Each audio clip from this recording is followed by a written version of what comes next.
37-year-old trucker John Staley says during a visit with his sister, 38-year-old customer service rep Terry Thompson, she attacked him with a hammer. John says Terry lied to police and had him arrested for domestic violence. Mr. Staley, the defendant is your sister. Yes, ma'am. And according to your complaint, she filed a false police report causing you to be arrested, spending a day in jail. Those charges were subsequently dismissed, but you want her to pay for your lost wages. Yes, ma'am. Is that right? When did this incident occur that caused you to be arrested? August 9th. And where did it take place? At the defendant's home of residence. What were you doing there? On August 9th, I came home to my home, and I found my niece, my oldest niece, on the phone. Your oldest niece is your daughter? Yes. Go ahead. She was calling people on the phone, and she advised me that her car had broken down. She didn't have any money on her, and she needed help getting the car towed to get the car fixed. And she asked for my assistance.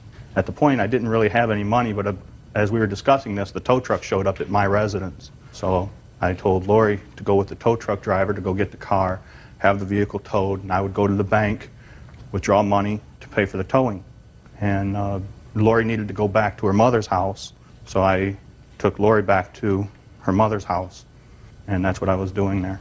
And what happened when you got there? I walked with Lori upstairs to the apartment. I stayed in the hallway. Your Honor. Don't put your hand up yet. You'll have an opportunity to tell me your side of the story. I stayed in the hallway while Lori went in and got her things. And there was a discussion that Terry made about that I owed her an apology over an incident that took place 2 years ago. Have you spoken to your sister since? I haven't spoken to my sister since February or March of this year. But you were outside in the hallway. I was in the hallway of the apartment. She came out to the hallway? Yes, she did. To tell you she wanted an apology, and she made some statements, and I told her she needed to get her facts straight on that issue. But I wasn't going to apologize for this incident. It's 2 years old, and there was no need, and I felt I was in the right of that incident. Okay. And she told me to leave. And I tried telling her that I needed to take Lori back to get her car. And she said, "No, you're not." She demanded that I leave, and if I didn't leave, she was going to go in, get a hammer, and she was going to beat me with the hammer. And I said, "Fine." So I turned around, I started walking down the steps. I was on the second step when my sister tried shoving me down the stairs. As she was pushing for me from behind, I turned around with my arm, I raised my arm in defense, and at the same time I tried to maintain my balance on the stairwell. Had she gotten the hammer? Not at that point. She got hysterical and everything. She started screaming out loud, and she ran back into her apartment.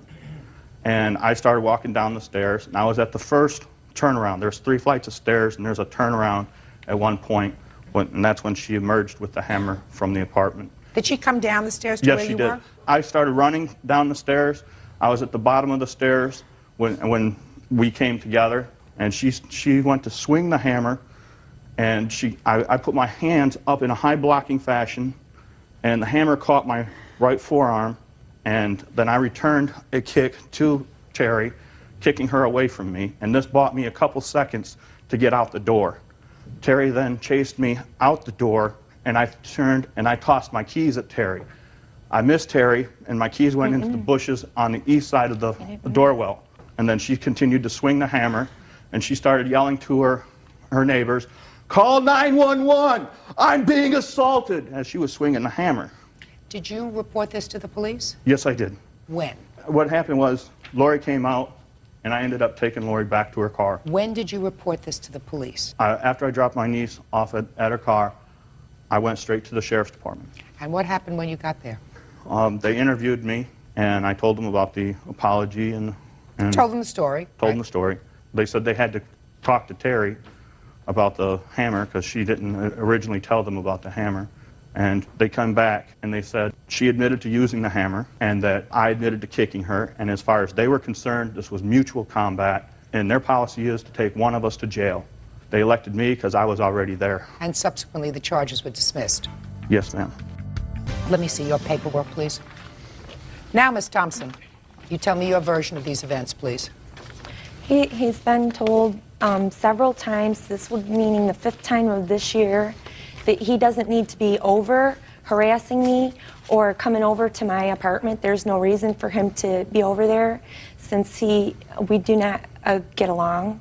There's been a few domestic disputes in the past. Whatever. Your daughter came home to gather some Yeah. stuff. Your brother is standing outside in the hallway of your apartment. What happened from there? Okay, well, I buzzed my daughter to get in. I only seen my daughter get in. Fine. Your brother is standing He in the pushed landing. his way in my Where was he apartment. in the apartment? He was standing in the living room. Is the living room as soon as you enter into the door? Yep. Fine. Okay, so he's standing in the living room. What happened next?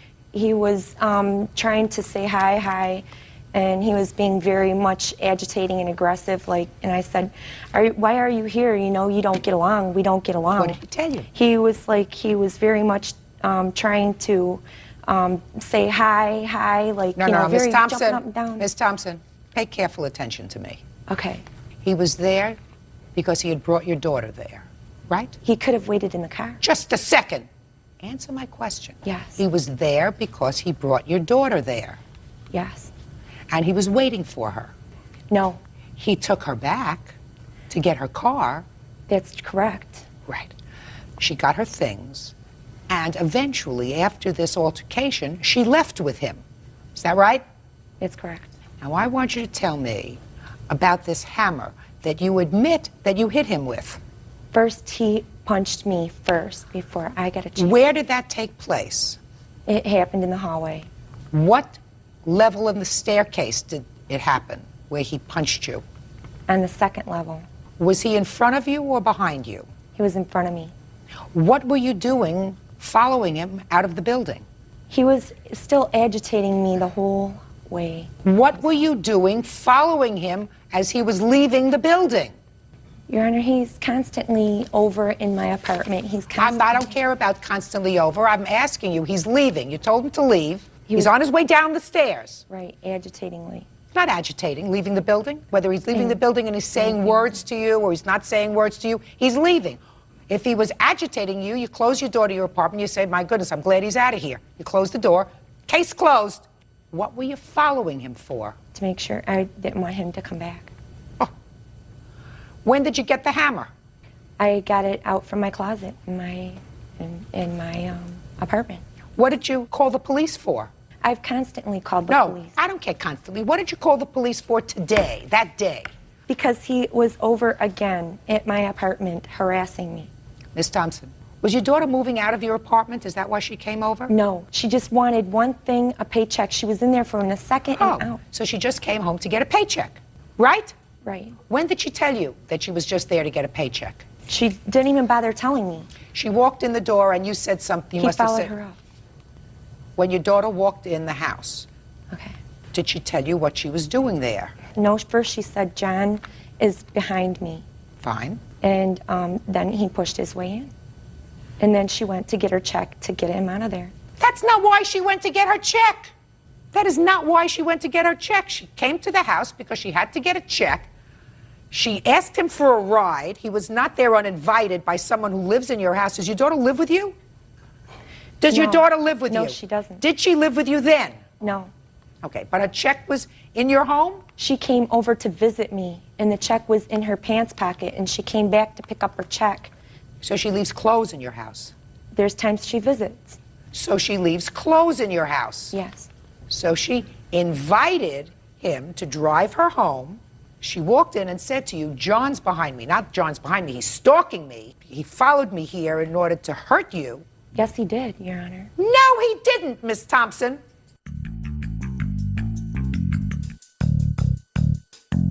Now, Miss Thompson, you told him to leave and he was leaving. And your daughter was still upstairs. You're the one who gets agitated because you were following him down the stairs. You went upstairs and you got a hammer. And he couldn't stay in his car? He could have stayed in his car. Mm-hmm. Sure, he could have. That doesn't give you license to go and get a hammer and assault him with a hammer. That doesn't give you license to do that. He's not a stranger. It's not somebody that you don't know. You may not get along with your brother, Miss Thompson, but that doesn't give you license to pick up a deadly weapon and to use it at all. And you're absolutely responsible for his lost day's wages, which in this case, all he's suing for is $134.84. You got it. Judgment for the plaintiff. Parties are excused. You may step. Yeah, this is case number 199 on the calendar in the matter of Malenfant versus Brooks. Parties have been sworn in. Judge, you may be seated. Ma'am, have a seat, please. Miss Malenfant, You are Miss Malafont. Who are you? Miss Malafont. She's my mom. Mother. Why don't you have a seat? How old are you? 17. The defendant is your father. Yes. And according to your complaint, you needed a car. And your father agreed to help you out with getting a car. He put down the down payment on the car with the understanding that you would make the monthly payments and keep up with the insurance. Yes, ma'am. Now, I assume from your complaint that you followed through with your end, Yes, I did. and there came a point when he took back the car. Yes. When did he take back the car? He repossessed the car on June 23rd, 2001. And you say he had no basis to repossess the car, and you want all the monthly payments that you paid Yes. to a bank, I assume, It was, yes, Home Financial Services. for the time that you had the car. Yes. And that was $1,400 and... $40. So you had the car, did you have the car in October? Yes. October, November, December, January, February, March, April, May, June. Yes. You had the car really 9 months. Yes. Your father says you did not follow through with your responsibility. As a matter of fact, you owe him a substantial amount for the car. So, tell me what your arrangement was with your father. On October 12th, we went in there. We both decided that I would agree to be responsible for the vehicle. He paid the $500 down payment. We also purchased insurance, and he paid $500 to the person who rebuilt the engine. While the car was in the shop, he did pay one car payment, and we both agree on that. He paid the $500 down payment and one car payment for... Why did he make the car payment? Because at the time, I was unaware that he even made the car payment. Well, you didn't make the car payment. No. I was trying to work, and he had let me use his vehicle while mine was in the shop. I have a daughter, and I didn't exactly have all the money to pay for it because... So you didn't have the money, so he made Yes. the car payment in February. Yes. And what was the monthly payment? It was $180 a month, but he only paid $170 that month. Okay. Go ahead. On May 1st, 2001, me and his wife had got into an argument. Words were exchanged. I said a couple of things, she said a couple of things, and then we started fighting. She headbutted me in the nose and broke my nose, and she hit me in the back of the neck with a picture frame. I moved out because they were on drugs very badly, and I couldn't take it anymore, and I didn't want my daughter to be around it, and I myself did not want to be around it. Me and him were still on good terms. We talked daily, and then probably 2 weeks after that, on May 16th, I got a message from him on my cell phone. I didn't answer the phone, but I listened to the message, and I didn't agree with the message at all. I have that recorded if you want to hear it. I just want to know what the message said. He said, if I leave her, what am I going to do about a woman? Are you going to help me out? Are you going to give me some? That's not true, Your Honor. I have the message if you want to hear it. I don't have to listen to it. Go ahead. I called the Department of Human Resources and spoke to someone named... Where were you living at this time? I was living with my mom. I guess he was mad because I called DHR on him about that, and he took the car from me. Okay. Had you paid May's payment for the car? Yes. Okay, you have proof that you made I have proof of all the payments, yes. Okay, what about the insurance? Was that all part of the 180? Uh-huh. And I also have a check, a copy of the check that Virgil wrote to the man who rebuilt the engine, stating that he did pay for that. I don't have all the receipts. I mean, I didn't expect for this to All the happen. receipts for what? For the car payments that I made. I have probably 4 of them, but I didn't keep them all. I didn't expect to be here in this situation right now. So you only have proof of making 4 payments? Virgil gave me that paper. He highlighted all the payments that I made, and he signed at the bottom of it. Well, I see here there was 1 month when you made a payment of $90, and then you made a payment of $80. Yeah, that was, I would pay early sometimes because I would have the money at that time, and I decided to pay early sometimes. No, you weren't paying early. What day was that? May 11th. May 11th, I made a late payment, and they allowed me to they gave me 5 days of grace, I believe. No. Instead of making a full car payment in May, you made a partial payment May 11th of $90. Yes. Then you made another payment on May 18th of $80. Yes. Okay, you say the payments are $180 a month, so 9 and 8 is 17, so that's $170. You were $10 short. Okay. Okay. Then you don't make any payment in June, the beginning of June at all. You make a payment June 22nd in the amount of $80. Yes. That's not responsible. Ms. Malafont, I'm going to tell you why you have no basis for a lawsuit against your father. You have no basis for a lawsuit because you had this car for 9 months. Yes. And you say you made $1,440 worth of payments. That means that you paid $160 on average a month. Okay. You had the full use of a car for $160 a month for a period of 9 months.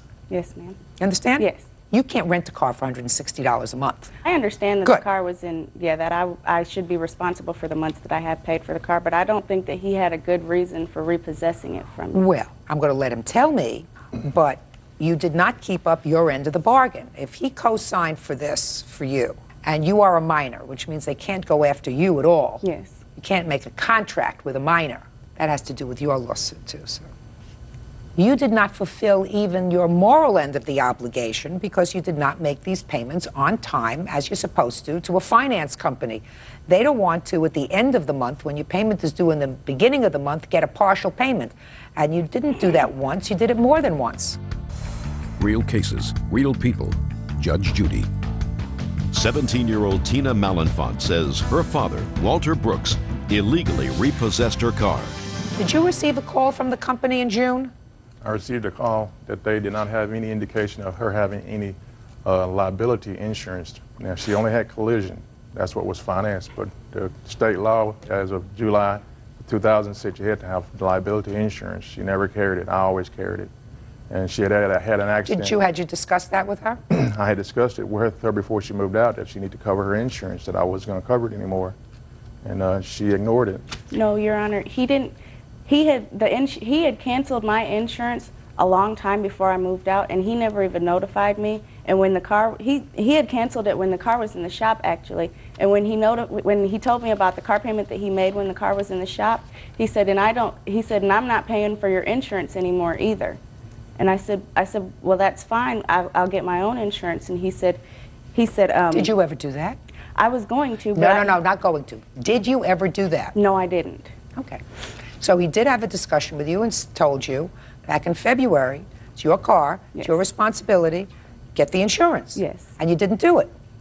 And you didn't make the February payment, and you only made a partial payment in June. So he had every right to take the car back and say, listen, I can't risk my own financial situation, put my Yes. own financial situation at risk because she's not doing the right thing. Yes. So he had every right to take back your car. So you have no case. Now, you have a counterclaim, and your counterclaim is for the down payment that you put on the car, right? Yes, ma'am.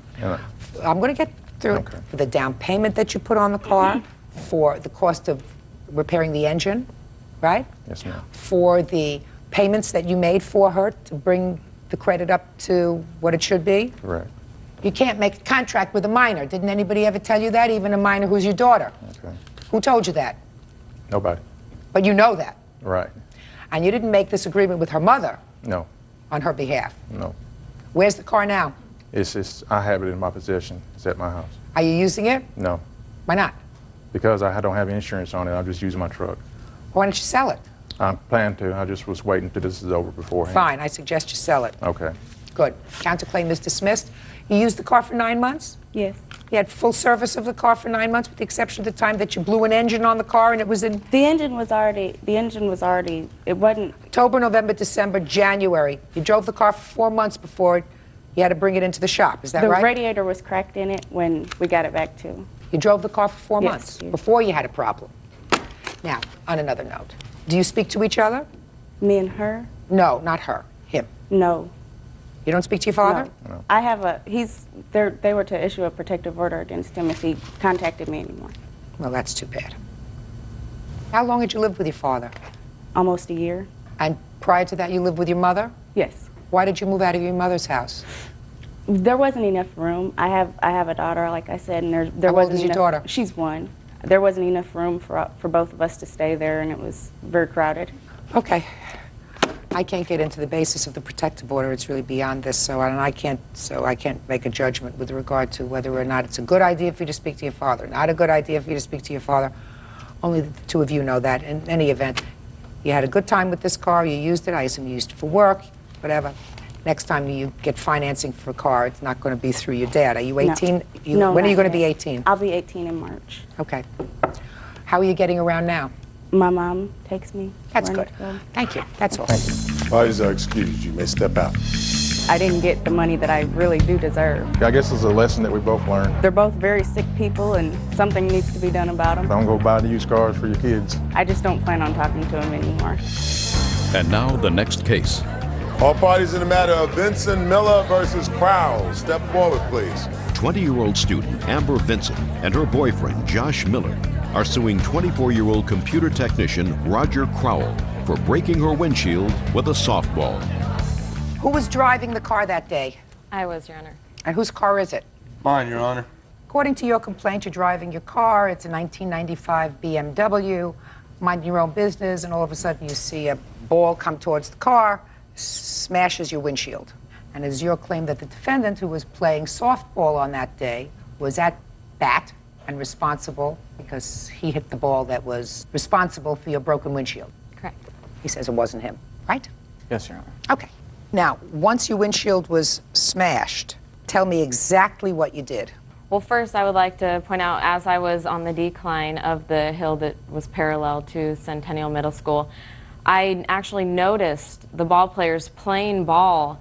And as I was driving, you know, I see, if my windshield wasn't there, I could have literally caught the ball with my hands. Shatters the windshield, bounces off. I don't know where it went. I pulled right in.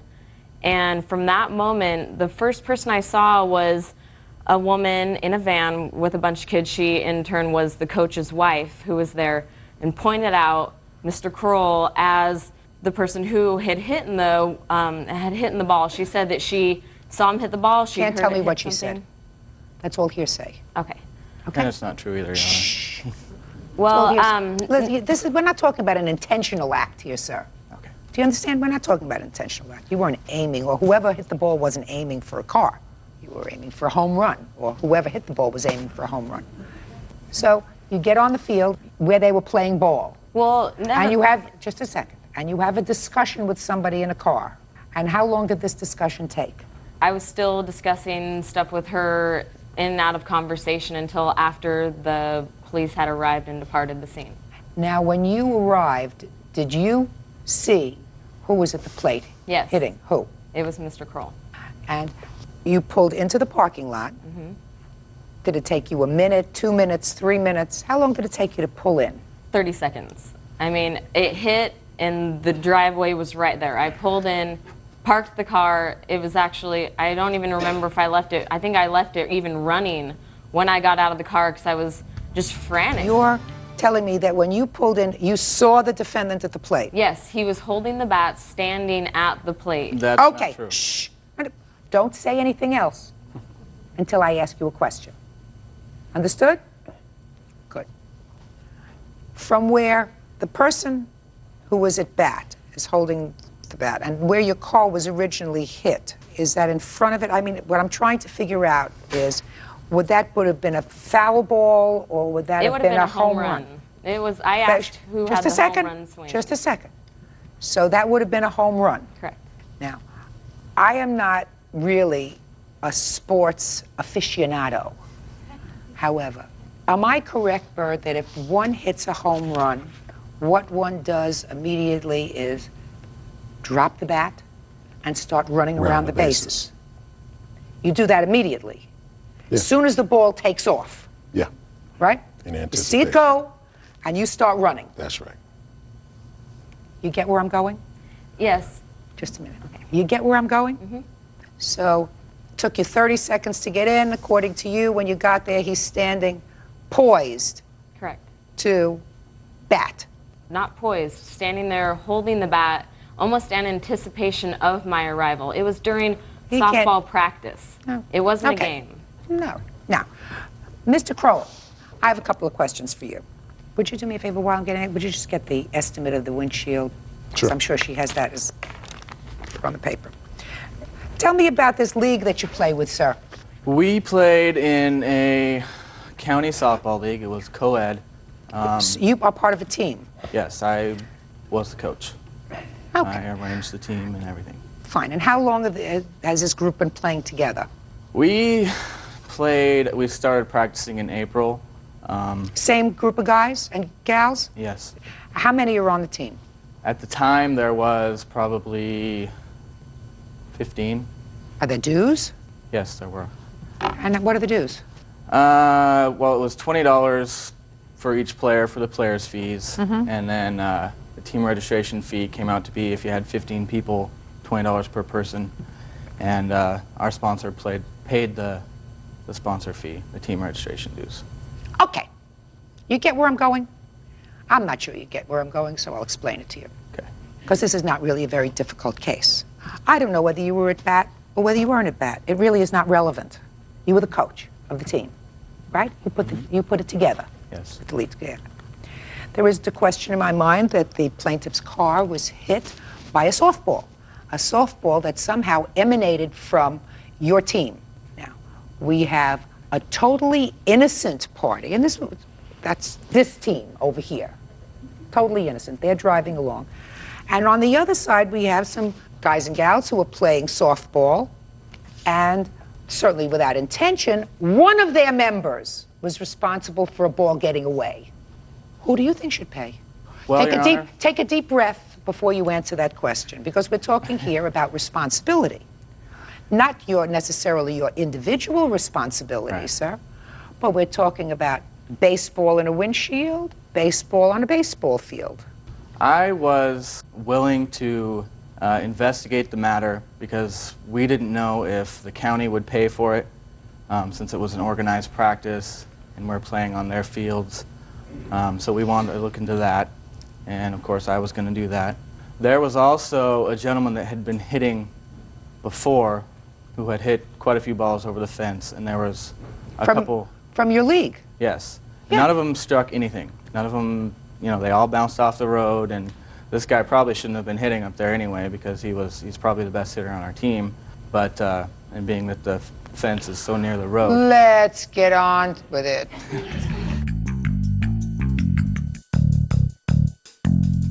Who do you think should pay for their broken windshield? Not me. Your team.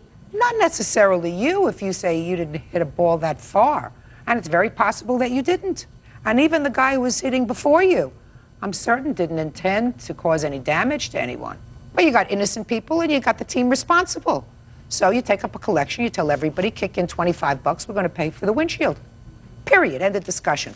Have an estimate here for $300.52. Judgment for the plaintiff. Get it from your team. That's all. Parties are excused. You may step out. Yeah, this is case number 215 on the calendar in the matter of Lee versus Kearney Yawan. Parties have been sworn in, Judge. You may be seated. Folks, have seats. Ms. Lee, according to your complaint, the defendant was living in your home. You were living there with a friend of yours, and he was the friend's boyfriend. Is that right? Yes. And you claim that he started a fire in your home, caused substantial amount of damage. You want him to pay for all of the damage. The defendant's answer indicates that, well, it was an accident. And two, he fixed a lot of the damage, and there should not be anything that requires any professional attention. Is that right, sir? That's right. Okay. When did this happen? Well, it took place around February of 2000. It was close to midnight, where he had apparently started the fire by himself. And somehow he had used kerosene, and it got out of hand. He left a trail of kerosene from the front door to the fireplace. So when he started to light the fire, it trailed back, of course, to the front door on the hardwood floor as well. You have pictures of the damage? Yes, I do. Were you in the house at the time? Yes, I was. The fire was extinguished so that nobody was hurt? Correct. Fortunately. Fortunately, okay. yes.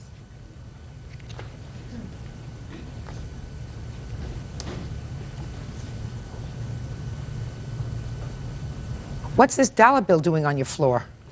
Oh, I had a friend took that, and he just put the dollar bill there just to focus in on the area. I see. I assume that's the ceiling, smoke on the ceiling? Correct. Okay. Why did you light a fire with kerosene? Well, well over here. Okay. Well is not an answer. That's actually the part that is not true. I didn't try to lit up the fireplace with the kerosene. How did you light the fire? Well, okay, the truth is that I think it's about on June last year, and it's not on February. You needed a fire in June? Yeah. Was it very cold? June 31st, yeah. It was very cold. Where do you live?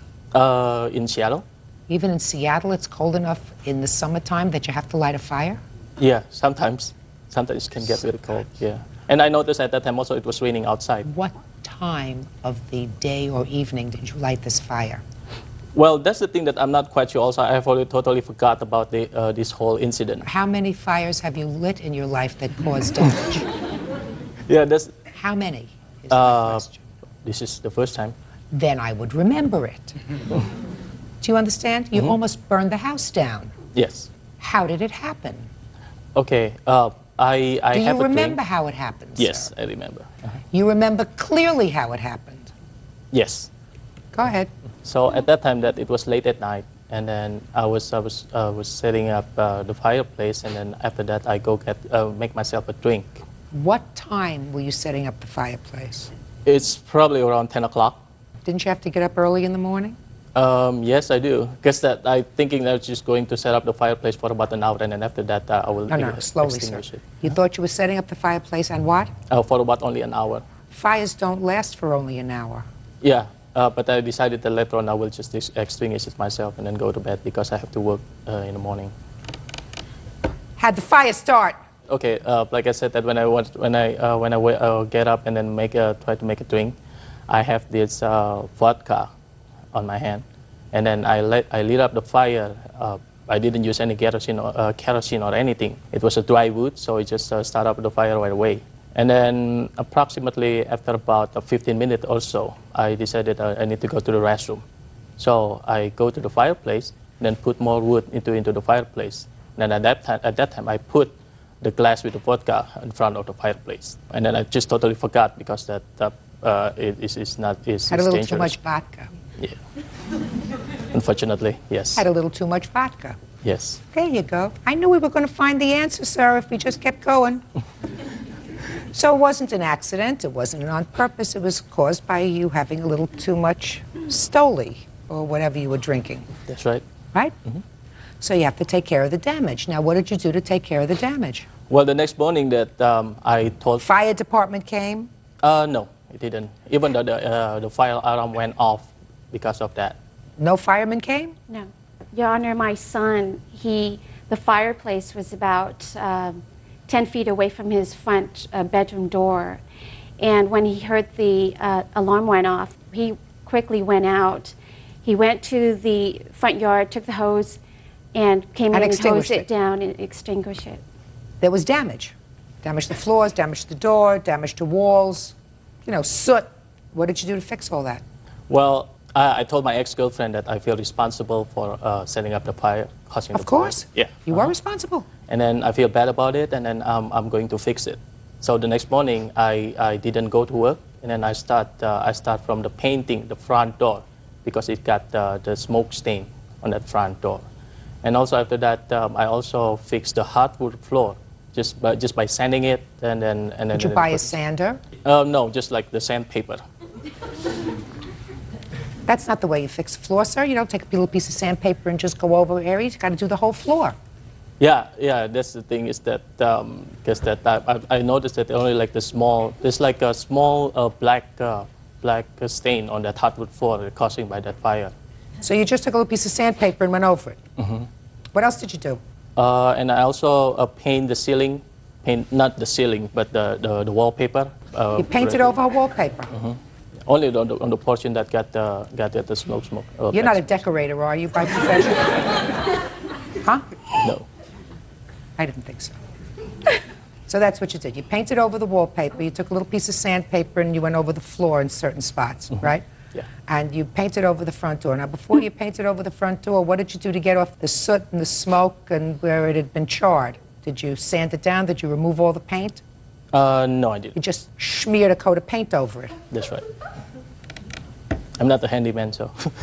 When you cause damage to somebody else's property, sir, you may not be a handyman, but if you cause the damage, then you're supposed to get a professional to take care of it. You're not supposed to do it yourself. Let me see estimates of your damage.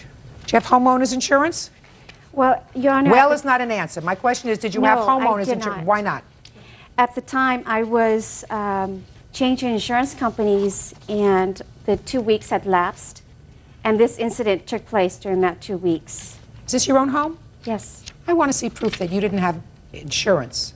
I want to see proof of that, because you're not going to collect twice. Do we understand each other? Yes. I'm really smart. Real cases, real people. Judge Judy. Victoria Lee says her friend's ex-boyfriend, Kiet Kurniawan, damaged her home when he started a fire with kerosene. Kiet says the damage occurred because he left his vodka next to the fireplace. Now, we're going to bring me something from your insurance company indicating a lapse in coverage at a particular time. Do you have that information? Yes, Your Honor. I managed to get a letter from the insurance company as well as a copy of my current insurance, which will show that I started a new insurance as of July 13th, 2000.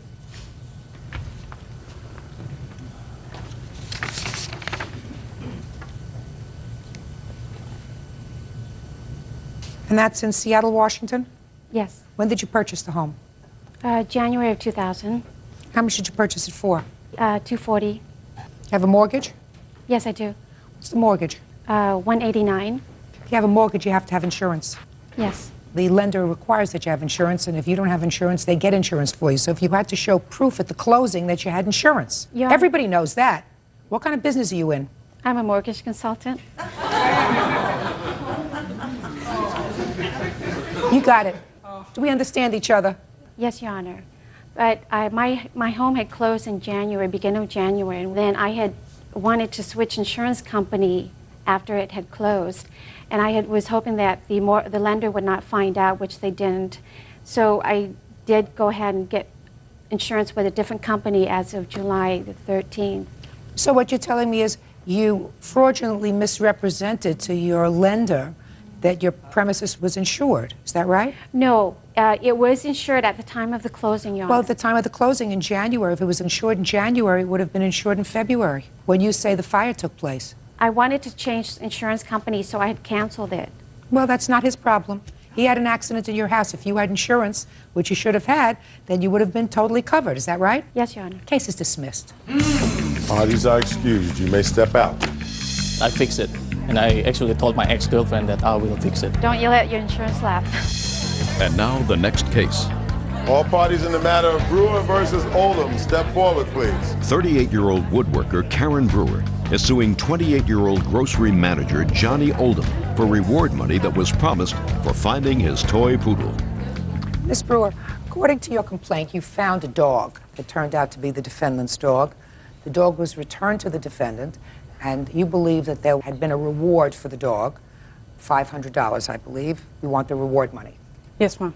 When did you find this dog? My daughter and I was coming back from a Little Rock, and we found it on June the 24th. It was running, dodging cars across the interstate, and we saw it, we stopped, and we picked it up, and we had called the number that was on the tag, which was his phone number and the veterinarian's number. Was unable to reach anybody, so the following day... What day of the week was the 24th of June? It was on Sunday. Okay, go ahead.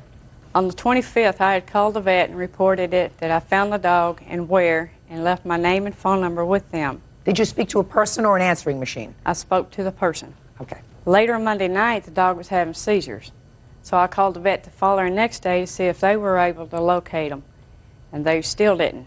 And I had continued to keep calling his home because they gave me his name and his address and everything. Did you do anything for the dog when the dog was having seizures? I just did what the veterinarian said, just stay with them and talk to them and just be there with them. What kind of dog was it?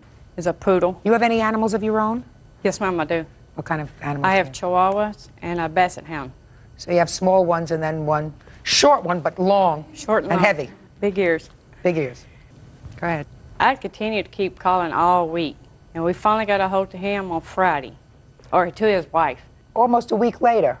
Yes, Found the ma'am. dog on a Sunday. The following Friday, you Yes, got ma'am. in touch with him. Okay, you spoke to his wife. I had spoken to his wife, told her my name and phone number, and that I had found the dog and where, gave her my address for them to come pick it up. And she had told me about a reward money. Where's your wife? She's at home with our children. Go ahead. I didn't even know anything about the reward money. His wife had told me, and she said that they have not told their kids because they didn't know what to say to their kids. Did she say she was paying the reward money? No, ma'am, she said that a kennel was. So, who came to pick up the dog? He did about an hour later. And you gave him the dog? I gave him the dog. Did you have a discussion with him about this reward money? He told me that he had talked to the kennel, and the reward money still stood since I had found the dog, and he's going to make sure I got the reward money. That's So what he I- said to you. That's not what Shh, just a second. That's what he said to you. That's exactly what he said in front of my daughter and my son and nephews. Okay. And you never got the reward money? No, ma'am, he went and picked it up. Okay. Now, Mr. Oldham, Yes, ma'am. I gather that you were on vacation, which is why the dog was kennelled, according to what I read in your papers. Yes, it was. When did you go on vacation? I left on a Saturday afternoon. And how long were you and your family away? Till Thursday afternoon. No, ma'am. I'm sorry, we got back on a Friday. I apologize. Good. Now, during the time you were away on vacation, you had no idea that this dog that you had put in a kennel, No. right? Let me finish my question, then you can say no. While you were away for that week, you had no information that your dog that you had placed in a kennel had somehow gotten loose, escaped, been lost. Is that right? That's right. So you get home Friday, and you get a call from the plaintiff, Yes, ma'am. who told you she had your dog. Yes, ma'am. And you went and got your dog. That's not exactly how the events took place. Well, tell me how they took place. Okay, we got back home that afternoon, and my mother-in-law called me, first of all, and told me that the dog had been stolen from the kennels. She said she didn't call us when we were on vacation because she didn't want us to bother us while we were on vacation. There was nothing we could have done anyway. Good idea. See how smart your mother-in-law is? Very smart. Very smart. Good. So we directly after that, we called the kennels, and my wife talked to her, and my wife lost it. She was bawling, and I got on the phone, and I told her, I said, how can you tell me that my dog was stolen? It was the only dog stolen. She said, well, it was, and I told her I was to be right there. I went down there to talk to her person to person. Now, the kennel and your vet are two different people, is that Yes, right? ma'am. Okay, go ahead. So you went down, you spoke to the kennel people. What happened next? Well, she called 5 minutes after I got off the phone. Fine, so that's what I said before. I'm She sorry. called you. She called me 5 minutes after I got off the phone with the kennels. Did you ever call your vet? Yes. Pay careful attention to what I'm asking you. When you called your vet, did your vet advise you that they had received a telephone call days before from the plaintiff? No. Did you ask them? Yes. And what did they say? They said they received a telephone call from her asking about our dog. Well, that's what I'm asking you, sir. I'm not playing with you. I'm sorry. I They didn't understand the received a question. telephone call from the plaintiff days before Yes, ma'am. saying, I found this dog. Here is the tag number. No, ma'am. They called. She said that the information that they asked was they wanted to know about the dog. They wanted to know information about my dog. They did not tell her that they'd found my dog. They said they wanted to know information about my dog because it had seizures. Oh, I don't think that that's true, Mr. Oldman. I think you're making that up, sir. I've got a letter from the veterinarian. I don't think that that's true, sir. Mr. Oldham. I've got a letter from the veterinarian also. Yeah, I'd like to see both letters.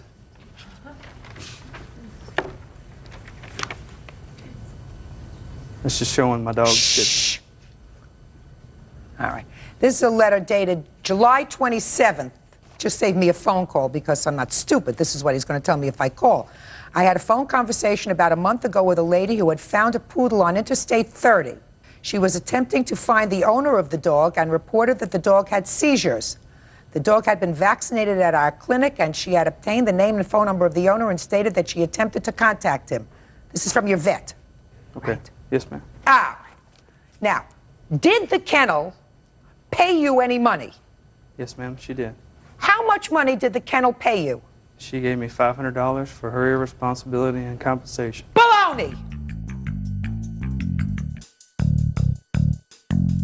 I absolutely believe the plaintiff when she said to me that she was told there was a reward. Not a reward that you were going to pay for the dog, but a reward that the kennel was offering for the dog. No, ma'am. I mean, No, ma'am. I went up there to get my dog from the kennels. Yeah. After I got it, it was infested with fleas. I took it to the kennels and I said, would you please dip it? It's infested with fleas. The conversation we had between her was that we believed that she had something to do with the stealing of my dog. I want to tell you something, Mr. Oldham. There is something wrong with your mind.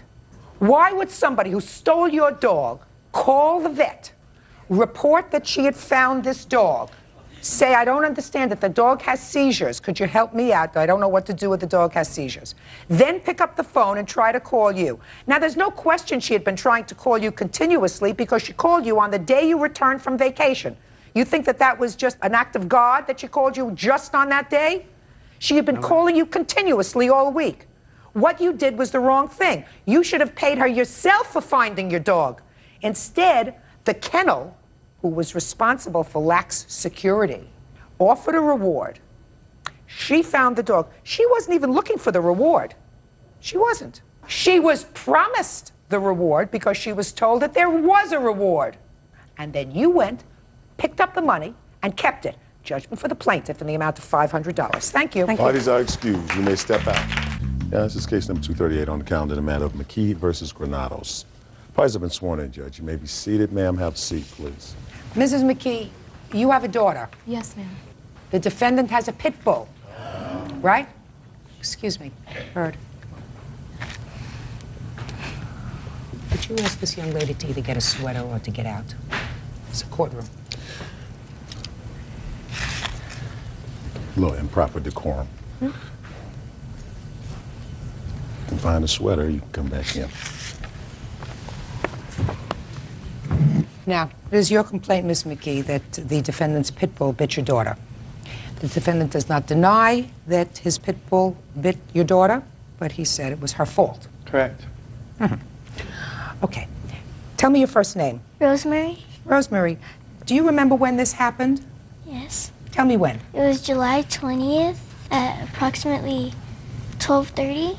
In the afternoon? Yeah. Would you feel more comfortable talking to me up here, or you want to stay near your mom? There. Come on. Okay.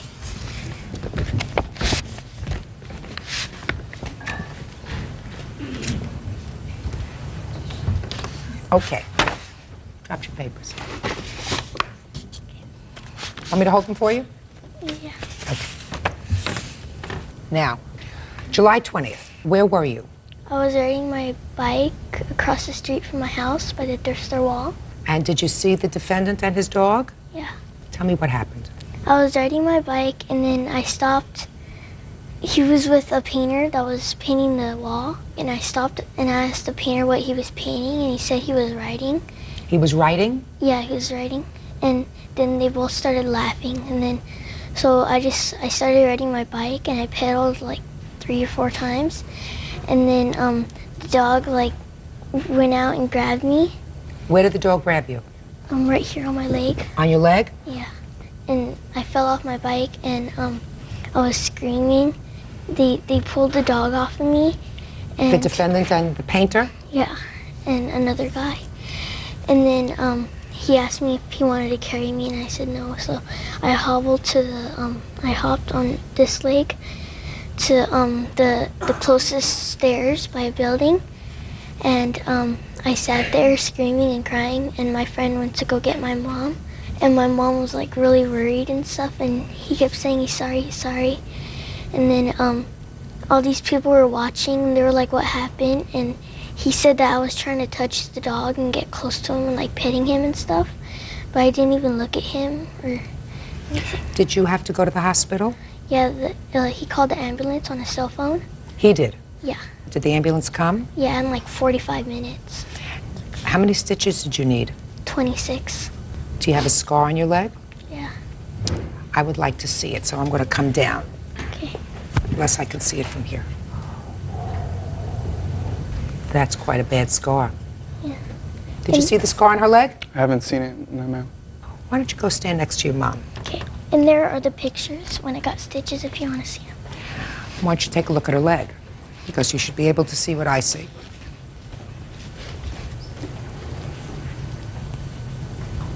Okay, Mr. Granados, I read your answer.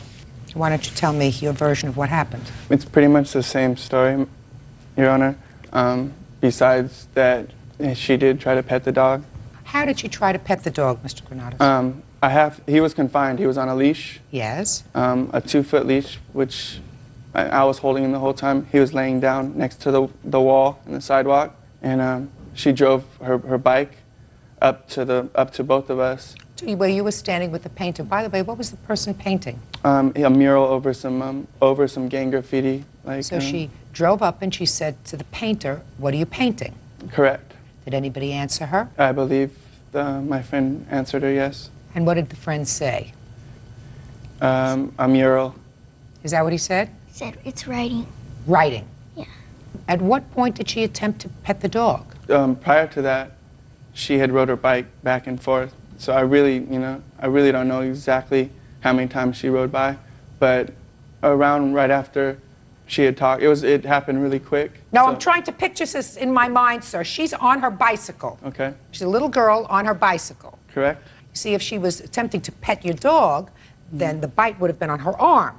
If she was on her bike, pedaling away that is consistent with the injury that she has, because it's a bite mark to the back of her leg.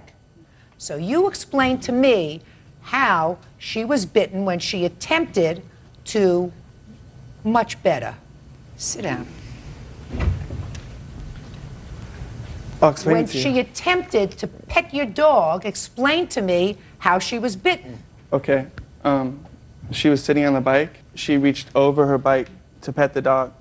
Her leg is closer to the dog than her arm is. She never got a chance to actually pet the dog. I had him on the leash, though, so I pulled him away like, no, you know, because I was surprised that she was actually trying to pet the dog.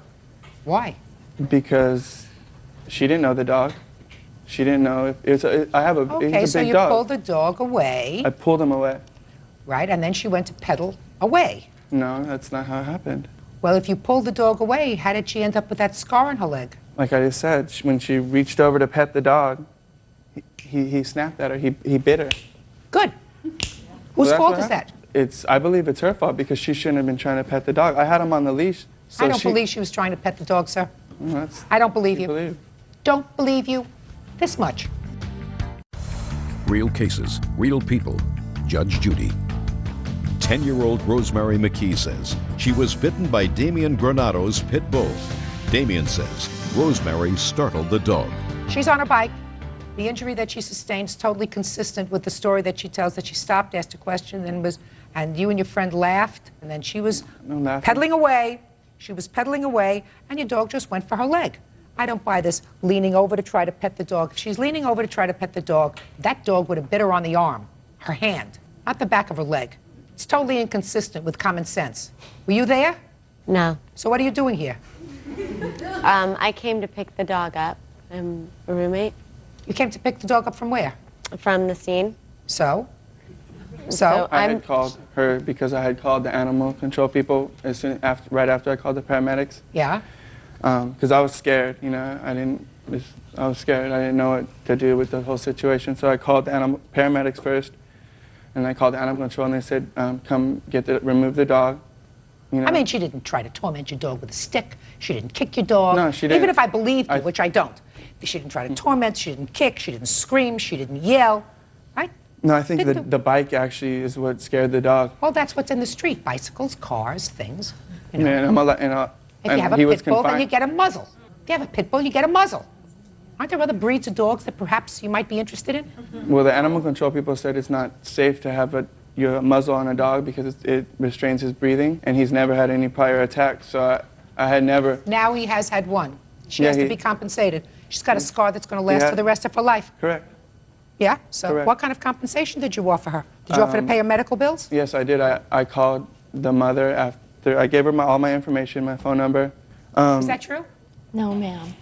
He has never called me. You mean from the time this incident happened in July and your daughter was taken away by ambulance, he has not called you to inquire as to how she is? Yes, Your Honor. He has never called to any concern at all, other than the fact that his pit bull might be put to sleep. That was his only concern. Well, how did he relay that concern to you? He was just about crying while he was on the cell phone while we were waiting for the ambulance. After that, after your daughter was taken away by ambulance. He has never called. Still have the dog? Correct.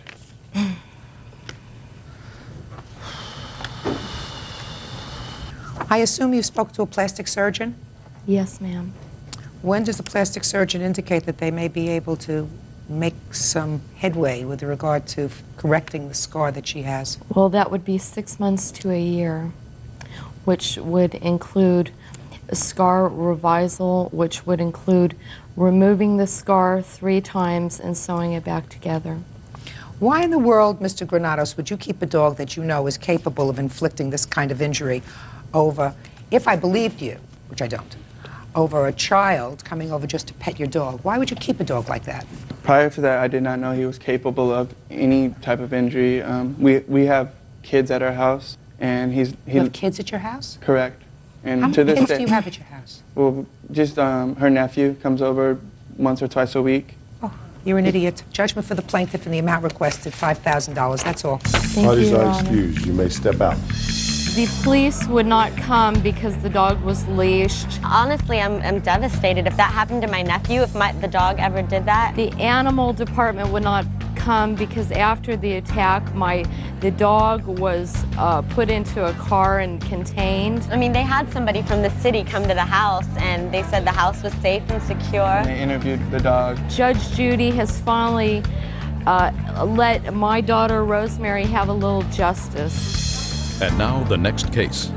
All parties in the matter of Arvizu versus Lawrence, step forward, please. 36-year-old police officer Edward Arvizu claims Deborah Lawrence's daughter, 14-year-old Autumn, made unauthorized phone calls on his calling card.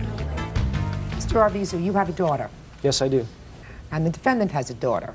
Yes. And your two girls were best friends Yes. for a long time. For how long? About 8 years.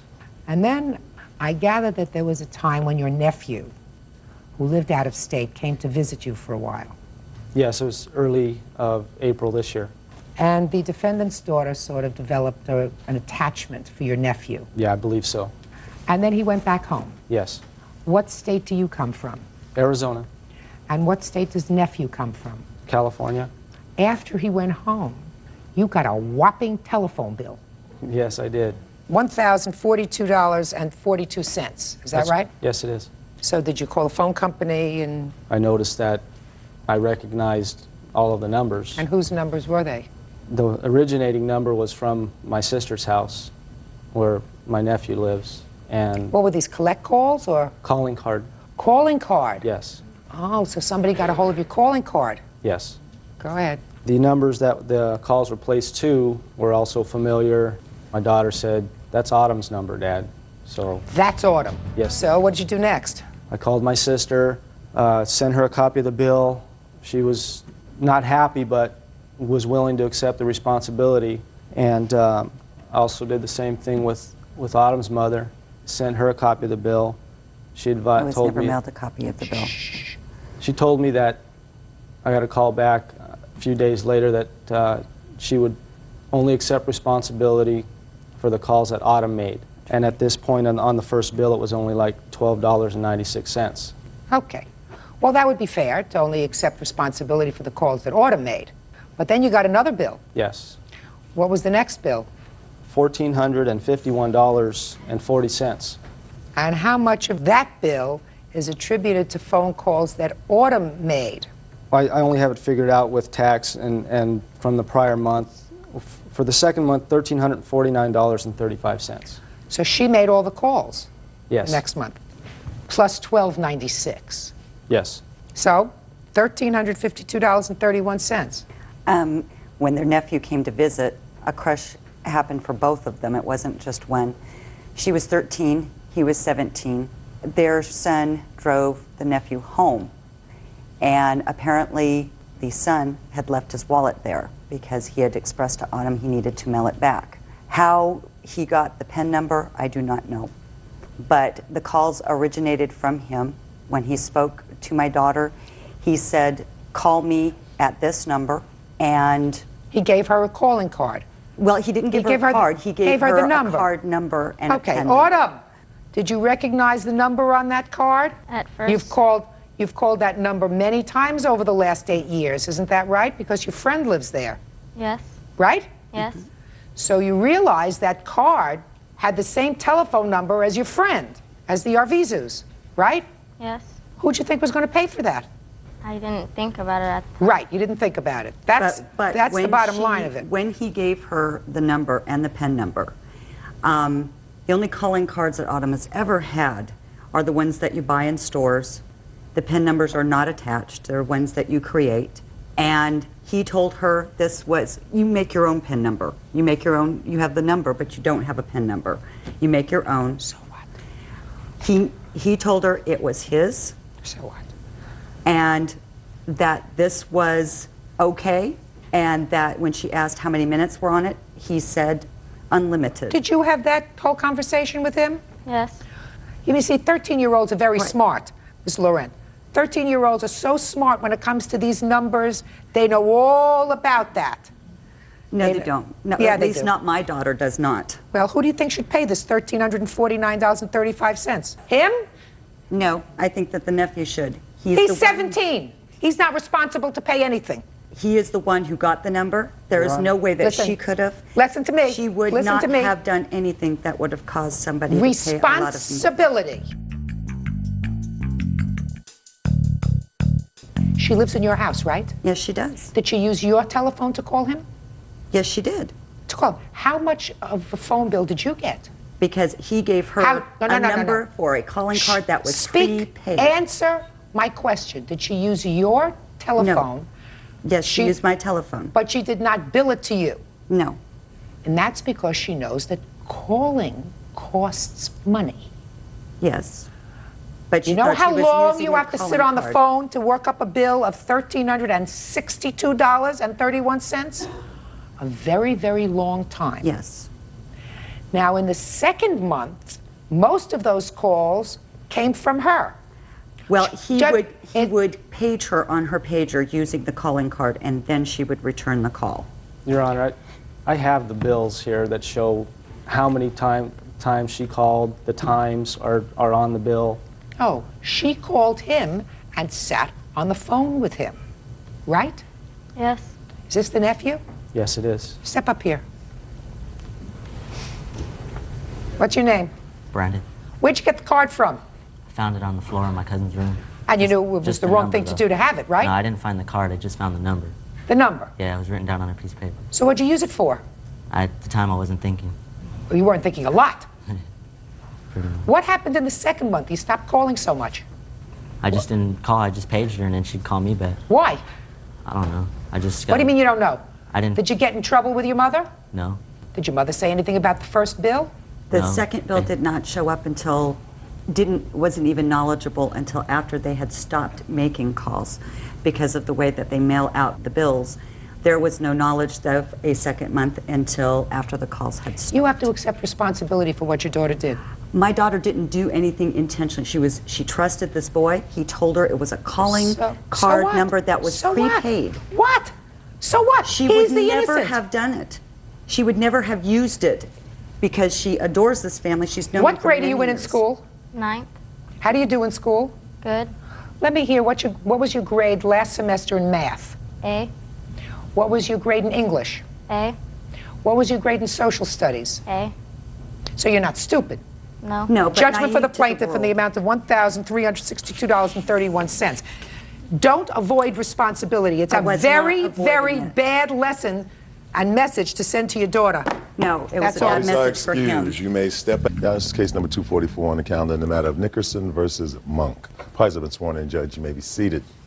Ms. Nickerson, the defendant is a former boyfriend of yours, and it is your claim that he purposely totaled your car by smashing into it. This was after he had ceased to be your boyfriend. Right. Mr. Monk does not deny that he did, in fact, smash into your car, but he has two defenses. One, it was that it was really just an accident, and second, that you should have had more insurance. Right? Yes. I just wanted to make sure I got it right. When did he cease being your boyfriend? That night. It was a good answer. When did this happen? August 7th. Where were you? I was at a friend's house. Male friend? Yes. About what time? About 7, 8-ish. He came over. He followed me. What happened? He knocked on the door, and my friend said, "I think your boyfriend is outside." I said, "Oh, no, quit playing." And then he got more furious. "Aisha, if you don't come out here." And so I finally... You mean the defendant got more furious? Yeah. He started yelling my name, and I was paranoid. And then I finally opened the door, and I came out there, and he was ranting and raving. What was he saying to you? Oh, it was belligerent. What was he saying? Oh, you know, how could you do this to me? Why are you here? Yada, yada. And what did you say to him?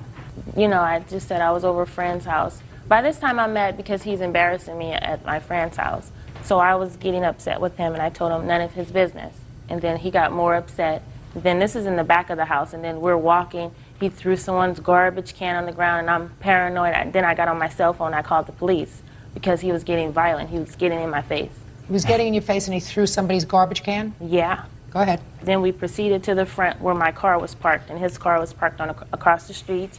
Okay, and then we were arguing, and then he got in his car. It looks like he was going to take off and leave, but I guess the devil got in him. And so he did a donut and he sped and totaled my car. 360 turn and totaled my car. What kind of car did you have? A 2001 Corolla Toyota, 3 months old. My first new car. Okay. You have a different version of what happened? Yes. I'll hear you. First of all, we were still together on that day when. Okay, you were still when together. the thing happened. Yes. And I did not follow her. I was not following her. I was on my way somewhere else, and I just happened to pass by that area, and I seen her car outside the home. How big an area do you live in? What do you mean? You live in a city or? Yeah, it's a town. It's a town. How many people live in that town? I don't know, a couple thousand, about 50,000. So you're just around 50,000. So you Yeah, just happen to be more, going maybe down more. that street. Yeah, I was going down that street. Okay, go ahead. Where I was going, I was passing that area. I got you. But anyway. Believe me, I got you. Go ahead. Anyway, so I see her car there. So I was on my way to do something, so I continued to do what I was doing. I called her cell phone. When you said you saw her car there, was it parked in the street or in a driveway? Yeah, it was parked on the street. The street I'm going down, if I look that way, I can see her car parked right there. And I know her car, and I know that she knows people that stay in that house. That's why I knew it was her. Ah, there you go. Okay, go ahead. So anyway, I proceeded to call her on the phone, and she didn't answer her phone, so that made me suspect something even further. So after I finished doing what I was doing, I came back over there, and I knocked on the door. Nobody answered, so that, like she said, that made me more mad, and I was getting restless and upset. So I was calling her name out, and finally she came out. We got in a heated discussion. Things were getting too hot, I was getting too upset, so I jumped in my car and I proceeded to leave. My car was parked opposite of hers on the other side of the street. I went to make a U-turn. By this time, I'm so upset that I'm driving reckless. So I lost control when I was coming back after making a U-turn, and my car went into hers. Right. Okay, now let's talk about the damage. The car's been totaled? It's totaled. It was not up. What kind of insurance did you have on this brand new car? The worst insurance in the world. Due to my age, I had to go with the cheap insurance. So I went to this place, but it was full coverage because you can't drive it off the lot without full coverage. So they're telling me they can only pay the blue book. So apparently the dealer must have gotten over on me on the overall price of the car, which regardless of the case, I paid for it. That was my decision. Let me see the paperwork.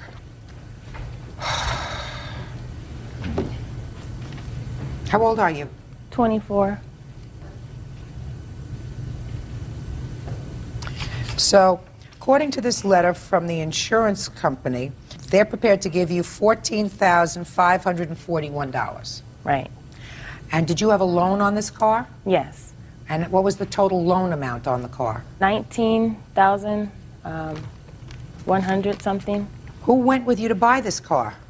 He did. Did you shop around at all? Yeah. I was shocked I got approved. I was happy. It had a nice steering wheel. A nice what? Steering wheel.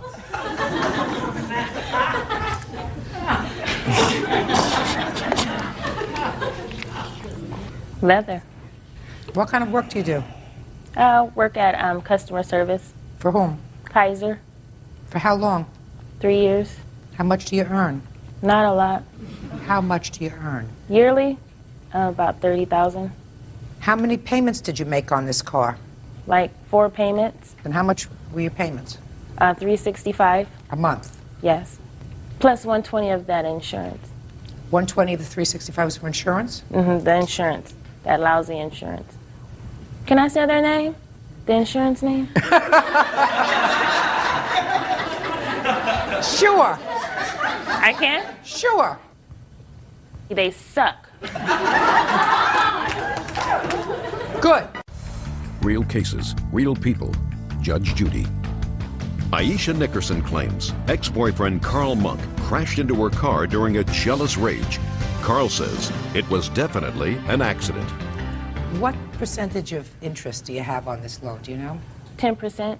10.9. You're not a very good shopper.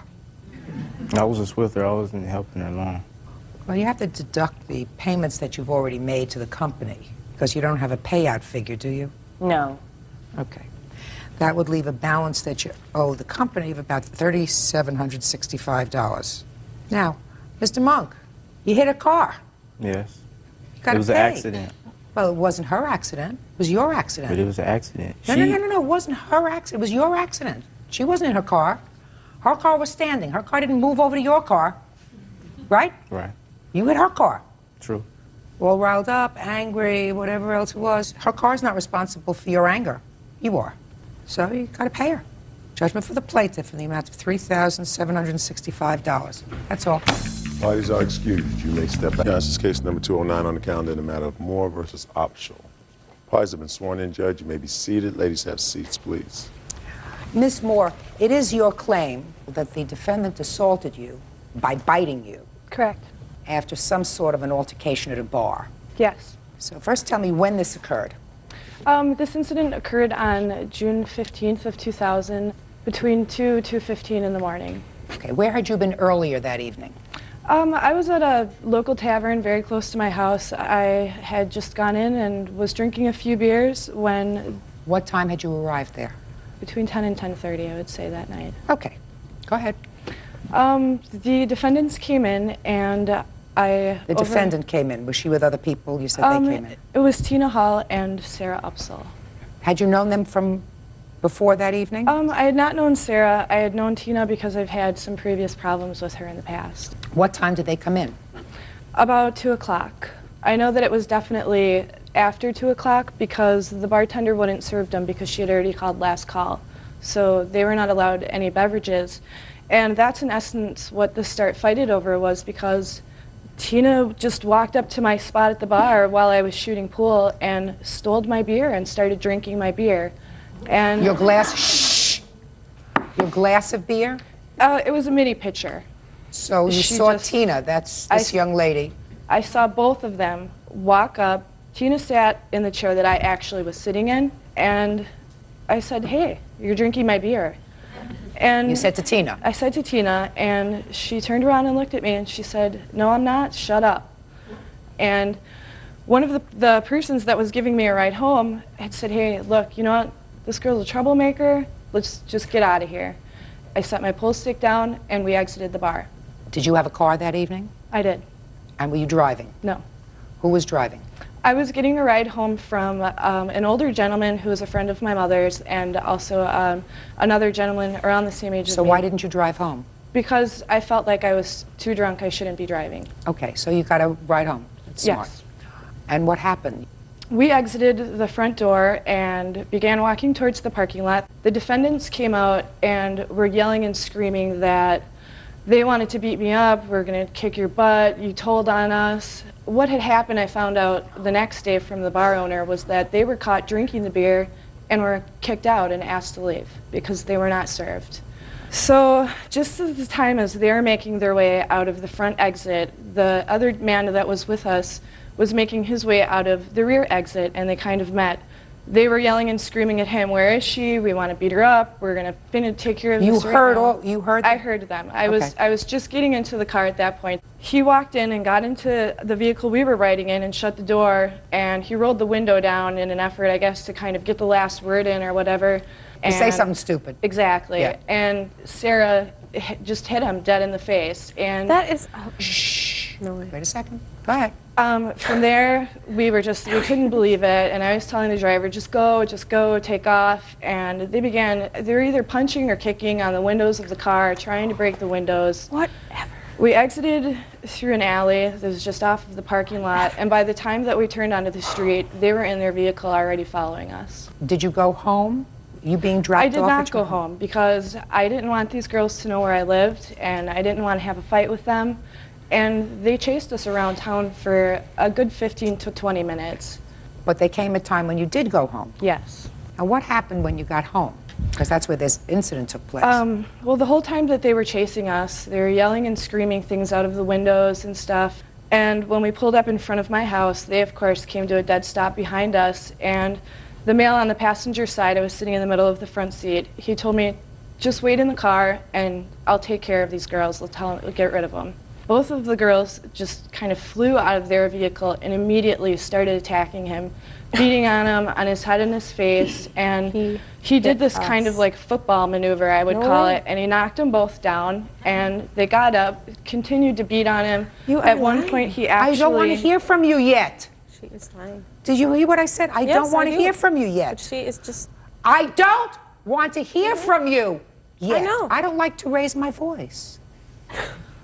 You will have an opportunity to answer all of my questions. Okay. At one point, he actually had taken Tina by the shoulders and walked her to the vehicle, sat her in the seat, shut the door, and was about to do the same to Sarah. Tina got back out. They continued to beat on him. And that's when I made the stupid decision to get out of the car because I thought I was going to try to help stop it. And as soon as I got out of the car and I shut the door, Sarah was already approaching me. And I did not hesitate, and I began to beat her up. I had lost my temper by that point. And what happened? We had a knockdown, drag-out, rolling on the ground, beating each other fight, and what it came down to was I was getting the better of her, and she bit my arm to get away from me. At that point, the fight broke up, and I started to walk up to get on my front porch to go in my house. Just as soon as I turned my back to get on my porch, he flew down the stairs, told me to look out. They were both closing in on me, trying to continue the fight. And Sarah and I did continue again for probably another 5 minutes fighting. Okay, so am I correct, Miss Moore, that, I want you to answer my questions honestly, that when you got out of the car and the defendant came and, as you said, rushed you, you struck her first? Yes, I did. And that started the brawl? Yes. Okay. Now, Miss Opsel, you're at the bar. Yes. There's some words passed between you... First of all, I did not even talk to Cindy. I was talking with the bartender. Okay. I did not drink her beer. Okay. There was some words passed. Now, what I want to know is, you left at approximately the same time as the plaintiff left. Yes. Who was driving? I was. You were sitting in the passenger seat? Yes, ma'am. Where do you live in relation to the plaintiff? I live in Wisconsin. It's over the bridge from her. So nowhere near the plaintiff? No. What were you doing at her house? I thought we were invited to an after-hours party. Well, explain that to me. Shh. Explain that to me. We were outside the tavern, and I thought Tina got invited because she knew them to this after party. Well, let's get a hold of Tina. Tina, come up and stand up here. Who invited you to a party? I don't know that I was even invited. We were just I thought she was. Real cases, real people. Judge Judy. Cindy Moore says, after an argument in a bar, Sarah Opsel followed her home. Cindy claims a fight ensued and Sarah bit her on the arm. You didn't know about any party? No, ma'am. So now, what made you think you were invited to a party? Because Tina knew these two, the plaintiff. What I'm asking you, madam, is what made you think, if Tina didn't know anything about a party, what made you think that you were going to a party? Because we got in the vehicle and we were following them. Well, my question is, what made you follow them? Because I thought we were invited to the party. What telepathic message had you received that you were invited to a party? Because she said follow them. Tina said? Yeah. Even she's laughing at you. She's not laughing. Even she's laughing no, at you. No, she's not. Tina said follow them. And Yes. that's all she said to you. Follow them. Is that what you're telling me? Yes. You are just... You're trying to put words in my mouth. No, I'm not. I want to know what you were doing. You live in a different state from the plaintiff. Yes. In a different state. There were clearly words exchanged, not necessarily between you and the plaintiff, but perhaps between Tina and the plaintiff outside the bar. You get into your car. Instead of going home at 2:30 in the morning, you follow the car around town for a while because Tina told you to follow them. And you assumed it was to go to a party. Yes. Okay. You had no business being there. Being where? At her house. I wasn't at her house. Now, yes, you were. You were at her house. Now, once at her house, Tina, you tell me what happened when you pulled up in front of her house. When we got to her house, we all exited the vehicles. Who's all? Sarah, myself, Cindy, and her boyfriend or friend at the time. We were having words. I really I don't know. You mean as soon as you got out of the car, there started to be an altercation? Yes. And not a party. Not a party. Apparently Not at the time. Apparently not. No. Okay, go ahead. And her friend came up to me and literally did take me by the shoulders, but he didn't put me in the vehicle. He slammed me up against the vehicle. And then she seen that this was happening, so Sarah came over by me and asked him not to do that. You don't do that. And then somewhere along the line, that's when Cindy came over to her and bit her. There was no slapping. There was no punching, no rolling around, none of that. Who bit whom? Sarah did bite Cindy, but Cindy was coming at her. Self-defense. Self-defense. Not in my book. You wouldn't have been there to have to defend yourself if you hadn't followed them home looking for a fight. I wasn't looking for a fight. Oh, yes, you were. No, I was looking not. for a fight. I was not looking for a party, looking for a fight. Why would Where I did she look bite for you? a fight? I have no idea, madam. I have no idea why you're out 2:30 in the morning looking for a drink, period. And I have no idea why, if you live in one state, you followed her home to her house, which is in another, I'm speaking, which is in another over state. the bridge. It is not another state to state. I lived in Michigan. She lived in Wisconsin. Just a minute. That's another state. I'm not really good at geography, but one state is Michigan, one state is Wisconsin. I don't care if it's just over a bridge. It's not your house. I know You it's not followed my her to her house. And you followed her to your house because she said, follow him. You said, oh, I guess she means follow. We're going to have a party with all these people who we didn't get along with at the tavern. All right. Madam, I want you to step up here and I want to see where she bit you. I don't even know Cindy to look for a fight.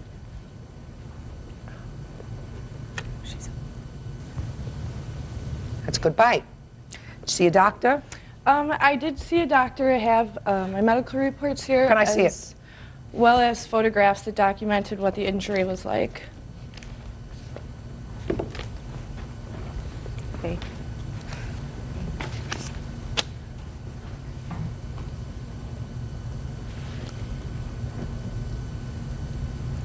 Did you make a police report about this? The police were called by a neighbor at that time. I tried very hard to get the report before I came. I wasn't able to do so, and the police treated it very nonchalantly. The police told me that Sarah had came in earlier, had phoned and said that I beat her up, and they just didn't really take the case I never very even talked seriously to at all. cop about that. Yes. What the police actually had said that night was that they weren't there to witness anything, and there were two sides to the story, as is now. And No, there's only one side to the story. Well, Madam, at there's that only point- one side to the story. If you weren't... There are if you- always two sides to every story. No, that's what a court is for. Exactly. That's what a court is for. And but for the fact that you and your friend followed her to her house, this incident would not have happened. And you and I both know that you weren't following her to her house to go to a party. You were following her to her house because there was bad blood. When that started, I haven't a clue. But you precipitated this because they were on their way home. You weren't on your way home. You were on your way looking for trouble, and you found it. Judgment for the plaintiff in the amount of $3,000. That's all. Parties are excused. You may step out. She lied. If it weren't for Tina, none of this would have ever happened. Right. She did not lie. She did. Don't You weren't even there. And now the next case. All parties in the matter of Anderson versus Liebler, step forward, please. 22-year-old homemaker Shauna Anderson is suing her ex-boyfriend, 21-year-old clerk Caleb Liebler, for an unpaid loan for bail. Caleb says he paid her back. Miss Anderson, the defendant was a former boyfriend of yours. Yes. There came a time when you were angry with him about something, and according to you, you knew that he had stolen something. Yes. A stereo, a car stereo. And in order to get back at him, you told the person from whom he had stolen the stereo that he stole the stereo. Is that right? It wasn't really to get back at him. I knew the person. And a little bit of everything. Yeah. You weren't being a good Samaritan. No. He was arrested. Yes. And you felt a little bit guilty, so you decided you would help him out and bail him out. Yes. The bail money was $500. Yes. Then, according to you, he asked you if he could use that bail money to pay his lawyer. Yes. You said, okay, but Yes. it's a loan. Yes. Now, you, Mr. Liebler, acknowledged that it was a loan. Yes. Your defense is that you paid her back. Yes. Okay? So now we have the facts, and now you have to show me how you paid her back. right? Yes. When did you take the $500 and give it to the lawyer? What date? Sometime in April. April of 5th. 2000. Of 2000? Of 2000. This case is 14 months old. When did you pay her back? I paid her back from that point on until I left for jail at the end of August. How did you pay her? I paid her in... Now look at me. Don't look at I'm the sorry. sky. I paid her back in payments. We worked together at Friendly's. We lived together. From April until August? Earlier than that. He did not live with me. I lived with her Don't in that speak. residence from February until May. When did you start paying her back? After you separated? I started paying her back after I left. After you left the house? I went back home, still working with her though, at Friendly's. We ended up getting back together. Okay. I did not move back with her. I stayed at home, but we were together. You saw each other? Right. Fine. And whenever she needed money on the weekends, she'd come up to me saying, "You owe me money. I need money this weekend. I'm broke. Can I get paid? You know, can you give me something?" So I would give her $60, $80 here and there. She does not have a license. She doesn't have a car. Don't go into extraneous stuff. I'm You not. would give us $60, $80. I'm not. You have to tell me when. When? On weekends, Fridays, Saturday nights. May Like, 2000. I don't want to hear from you now. It's up to him to convince me that he's paid you back. So I have weekends, $60 or $80. Yeah, from correct? the end of May through June, on weekends, Friday, Saturday nights. She comes up to me at work. "I want to go to a rave. I want to go to the club. I want to go out this weekend. I have no money. Do you have something for me?" Would she even ask me for a receipt, but I'm being at work. I'm a cook. I'm greasy and stuff like that. I'm not going to take a receipt and stuff in my pocket. So I just never asked for a receipt. I would give her money on weekends. She lived a half an hour from her job, so there was certain times where I'd actually give her money for hotel rooms to stay in, so she did not have to drive back up to Saratoga, you know, to go home, because she doesn't have a car. Sometimes we'd work until 2 o'clock in the morning. I paid for hotel rooms just for her to stay in. You stayed in them too. Right. Right? Sometimes, All the time. not all the time. Miss Anderson, we stop doing the weave dance and keep your mouth closed until I ask you a question. Okay. Do you understand? Yes. What else, Mr. Liebler? What else? I'll have to say that while I was living with her, there was many expenses. No, that I'm not talking about before. Before May, I'm not interested in. I gave her money, handouts, whenever she needed it. Handouts is not the return of a loan. But that's what it was in terms of. That's what she'd bring up. Just a She'd bring second. up, "You owe me money." Mr. Liebler, you added in this pot motel rooms that you paid for that you also stayed in. No, not all the time. Yeah. How many times? I'd say twice. I'd say at least twice. At twice. least twice, maybe 3 times. No, twice. Well, get a receipt. Judgment for the plaintiff in the amount of $500. Next time, get a receipt. Parties are excused. You may step out. Yeah, this is case number 226 on the calendar in the matter of Stouch versus Stalling. Parties have been sworn in, Judge. You may be seated. Sarah, have a seat, please. Mr. and Mrs. Stouch, was this a first wedding for both of you? First for him, second for me. According to your complaint, you booked the defendant's hall for your wedding. Correct. You were unhappy with what you saw when you finally saw it, and you want her to give you back all kinds of money, including a whole bunch for your aggravation. Yes. When was your wedding scheduled? August 11th. And when did you book the defendant's hall? Right around June 5th. Where is the defendant's hall located? In Eureka Springs, Arkansas. And where were you living? Kansas City, Kansas. Why were you getting married in Arkansas? Well, we've learned a lot about Arkansas, about Eureka Springs, a nice little village, and How far is it from... it's 5 hours. But there's a lot of wedding chapels in Eureka. So you mean you were schlepping everybody out there, this 5-hour drive? Yeah, a lot of his family and friends are from The area. the area. That's what I'm getting at.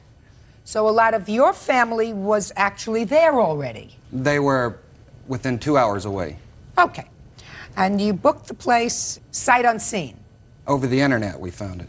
Over the internet, but sight unseen. You never went to look at it. Right. You never went to look at it? You never had any of your family or friends who live in Arkansas go to look at it? No, my family is 2 hours away from Arkansas. That's okay. A 2-hour trip. Which family? You have parents, sisters, brothers? Sisters, brothers, and So you say to your brother or your sister, Do me a favor, take a ride up to this place. I saw it on the internet. You know, I think it's a nice place. I'd like you to take a look at it and make sure it's, you know, what we think it is. All right. So you went to look at the chapel how much before the wedding? We showed up a day before the wedding. We had no reason to believe that it wasn't going to be a nice place. The pictures on the internet shows us it's nice. We're not supposed to just assume that it's a, you know, a dump. Well, that's what you found. According to you, you found that it was a dump, right? According, yes, but the internet pictures were totally different. How much of a deposit had you given her? A $200 deposit. And she was supposed to provide other things as well. Food, right? She supplied food. Cake? Cake. Now, you got there a day before you saw this place, and it was, according to you, a dump. Very much so. So what'd you do? Spent the whole next day trying to find a new place. I went to the Chamber of Commerce. I went to try to get a hold of her. It took many hours to get a hold of her. The Chamber finally got a hold of her for us. I explained to her that we couldn't get married there. She refused to give us any money back. Then the Chamber actually got a hold of her, and she decided to give us $275 and give us the food and the cakes. But the cake was, in my opinion, unedible. It tasted like the place smelled. Shh. I'd just like to see some photographs if you have them. I'm not to you yet. There's before what it was supposed to look like. Then there's some. We have quite a few that we've taken of what it actually looks like. Okay.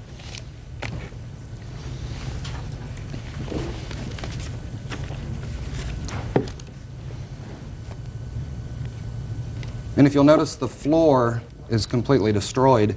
And on the internet picture, it looks like the floor is brand new. This is the picture that you're showing me of what the inside of the chapel looked like on the internet, Yes. right? Do you have this picture? No. Well, and I can't tell what it looked like, what this picture looked like. Do they have a picture of it being destroyed, the floor being destroyed? Yes, we do. They have pictures of the floor looking a little bit seedy, but That's where we have to stand when we were getting married. That doesn't impress me one way or another. One are outside pictures, one are inside pictures. Correct. So let me understand this. You gave her a $200 deposit. Yes. She gave you back $275, right? Correct. She gave you all the food, right? Correct. So what do you want? We paid more than $275. We didn't pay just a $275 deposit. Well, what did you pay? Yeah, the total was $857.53. We also had to come up with another $857 to get married somewhere. On a last minute. On that day, we had to find another place to get married. There was no way we could have got married there. Based upon the pictures that you show me, I don't see that there's any way that you couldn't gotten married there. Would you have gotten married there? I don't know. I can't tell from your pictures, sir. Look at the outside. There's beer bottles outside. I'm not talking about the outside. I'm talking about the inside. Well, the outside has a lot to do with it. Listen Beer to me. You're bottles. hey, don't speak to him. I'm sorry. You're talking about misrepresentation. Do you understand? You're talking about misrepresentation. You showed me a picture on the internet, this photograph. Correct. So what I asked you is, show me this picture of what this area was when you arrived. You don't have that picture. So I cannot make a judgment as to whether this picture misrepresented to you what the place looked like. You got a responsibility. Listen, I made a lot of weddings in my life, got a lot of kids, and I got married a couple of times myself. I never chose a place to get married based upon a picture. Never. Real cases, real people. Judge Judy. Tony and Nicole Stouch say they rented Sherilyn Stallings' wedding site via the internet. The Stouches say the location turned out to be a dump.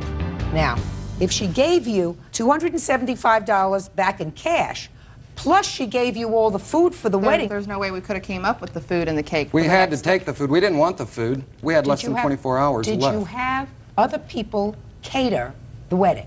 No, she was So you in charge of used catering. that food to feed your people. If we didn't use that food, we would have been out food and cake.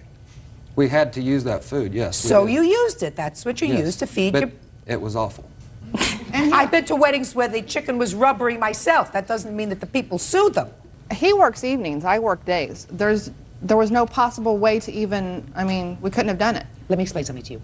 That's your responsibility. It's also her responsibility to have a website that the pictures and her place looks like. I mean, that's your responsibility. You're planning a wedding. Some people may like to plan a wedding in a dungeon. Some people may think it's kinky. Some people like to get married jumping out of airplanes, holding hands with a rabbi, right? Not my thing. Some people like to get married at the top of a roller coaster. They think that that's interesting. It's not my thing. You were charged with the obligation of choosing a place. You chose this place based upon this picture. And based on talking to her and telling us how nice it was. Right. Well, what is she supposed to say? She's supposed to say it's not nice? Well, it's not nice. That's your fault. Send your sister over to the place and say, listen, we're contemplating doing this place. Do me a favor. Take a 2-hour ride. I want to make sure that this place, the whole place, is similar to this one picture that I saw on the internet. You didn't do that. What are you complaining about? You got married. You had your family and friends there. You had food. The food wasn't great. You know what you do when you do a wedding? You go to the place and you say, this is the place? Good. Now I want a tasting. You're going to supply the food. I'd like to taste whatever you say that you're going to provide so that I can select a menu. That's what people do. If you're doing this thing over the phone, you run certain risks. You had opportunities. You work days, you work nights. I'm sure that both of you don't work 7 days a week. 6 days. Well, that's not 7. On the 7th day, you travel. If it's so important to you to see what the place looks like and to select the menu, you get in the car and you go there and take a look to see what it's about. You don't come in kvetching later that the place didn't look nice when I got there. Listen, you got married, be happy. Goodbye. Case is dismissed. All right, excuse you, may step out. The Miracle Mansion is not the place to get married. I'm not ashamed of my building. My wedding was pretty much ruined. And my website pictures are accurate. It was awful. And now the next case. All parties on Turner versus Turner. Step forward, please. 40-year-old marketing director Carmela Turner is suing her ex-husband, 40-year-old personal trainer Daryl Turner, for pawning her karaoke speakers. Miss Turner, were you ever married to the defendant? I was married at one point to this defendant. When? We were married October 2nd, 1994. And divorced when? June 28th of this year. But you've been together for a longer period of time than that, is that right? Yes, we have. Since when? Since 1991. Do you have any children? Yes, we do. We have one son, Andre, and one son, Daryl Turner, the second. Either one of these children? Daryl. Little. Little one? Yes. Who are these two children? These are two of my boys from a previous marriage. Okay. Is there any reason that these boys have to be here? Michael actually was our sound person that... I don't need information about that. That has nothing to do with this case. Okay. Why don't you boys go outside, please? They can find their way, Bird. Okay. I don't see why children have to be involved with this. Okay. Not a very difficult case. Mr. Turner, according to your former wife's complaint, she was given by the state some sound equipment in order to help her build up some sort of a business. And that business was the karaoke business, and you would do shows and events and things. Is that right? That's right. You worked in it together. That's right. The speakers were part of the equipment that was given to you. Yes. Because you have some sort of a disability? Right. And according to you, you also contributed to the business. The kids were involved, and you did some events over a period of how many years? 3. And then there came a time, Mr. Turner, that according to you, you needed some money. We needed money. According to you, you needed some money, which is what you say in your answer. Okay. And so you pawned 4 of the speakers. Correct. When did you do that? Right before May. Of this year? Of this year. Right before your divorce? Well, right around then. Shortly before then. Well, were you living together at the time you were going through a divorce? Yeah, well, the divorce came prior to some things that was going on that led up to the divorce. Well, usually people don't get divorced in 1 month. So were you actually living in the house? Yes. And within a month, a divorce became final? What are you shaking your head? He's not making sense to me. Me either. Okay.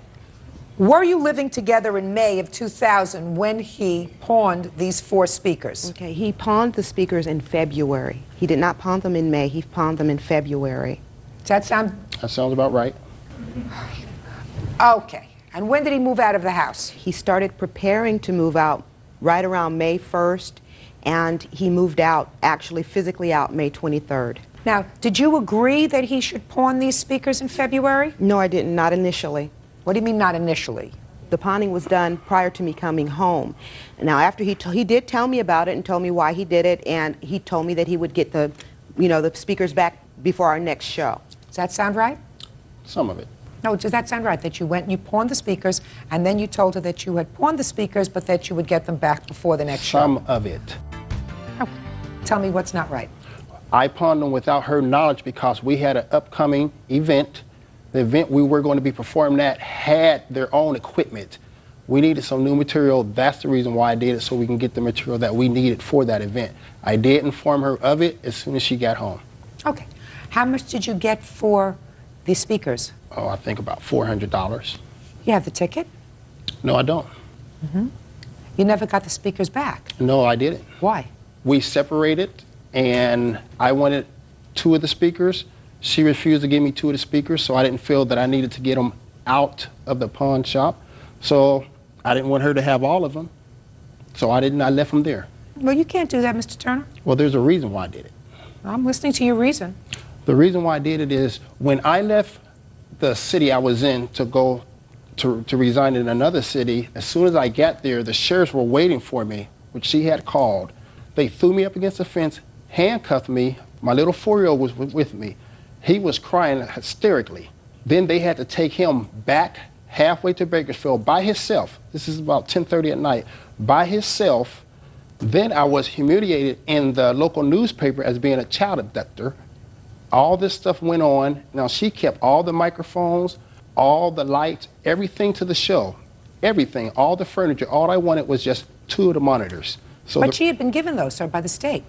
Well, we were married, and when you're married, usually there's what they call a common, I forget the term that was used. Community property is what you're talking about. Okay, right, exactly. Community property. Community property, sir, contemplates that married people contribute the same, some with time, some with money, some with a combination of time and money and caregiving, etc. So community property means that each of you has contributed a certain amount to the physical things in a marriage, the televisions, the sofas, the table and the chairs, etc. When the state, through a vocational rehabilitation project, gives equipment to someone who is disabled in some way, that does not become community property. Ever. Do you understand? I do It would now. be, sir, listen to me, it would be like you saying to me, the state gave my wife a wheelchair. When I left, I took half of it because it's community property. The state gives her a wheelchair or a respirator to breathe on. That does not become community property. These speakers represent the same kind of thing because they were given to her. She did not pay for them. You did not pay for them.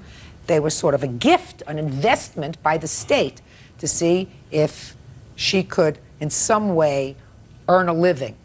So you had no right to pawn the speakers. Period. End of discussion. But I don't know what you want. I don't know what it costs to replace the speakers. They use speakers. But what does it cost to replace them? When they were purchased, they were brand new, and I did bring you receipts, and I also brought you the paperwork saying that they were, for me to become a sole proprietor. What I did, they had to be replaced. We can't work without them. We'll get our microphones and the amplifiers if there are no speakers. I was able to go online, and I actually found them a little less expensive than what they paid for them. And they were new when they paid for them, and they're also new now. And here are the receipts for that. Did you buy them, or did you? I've ordered them. You've ordered them? Yes, and they've charged my credit card. And the proof is on there about the charging of the credit card. Okay. So the total is $1,466? Right. And that's for Can I say something? 2 speakers? 4, actually. 4 speakers. 2 monitors and 2 speakers. And on the front Well, of the did he also take the monitors? Yeah, it was 4 total. It was 2 speakers and 2 monitors. And on the front, it shows the pictures of them. Yeah, what do you want to tell me, sir? Fast. Now, the speakers were heard, but the microphones, the lights, the fog machines, we have more than just speakers. There's other equipment that I bought. She got that stuff still. Just a minute. That's part of your divorce, sir. But That's part of your divorce. If you purchased it with your money, shouldn't I be entitled to get it? you should have asked for it in the divorce, sir. I did. And was it given to you? No. Well, then, what do I have to listen to it for? So what I'm telling you is, certain things are community property, certain things are individual property. These items that were given to her by the state are her single property. They were not given to you as a couple. In this case, if you decided to let that other equipment go in your divorce, that was your problem. This you cannot do. You cannot take property that is not yours and sell it, which is exactly what you did, and you have to pay for it. $1,466.29 is what it cost to replace it. Your Honor. What? Okay, when he did do that back, in February, there was a show coming up. I heard that you put in a deposit and you couldn't do it. You No, should it have wasn't rented equipment. I don't want to hear anything It wasn't about a that. deposit. I had to pay the whole thing. It's right here. No.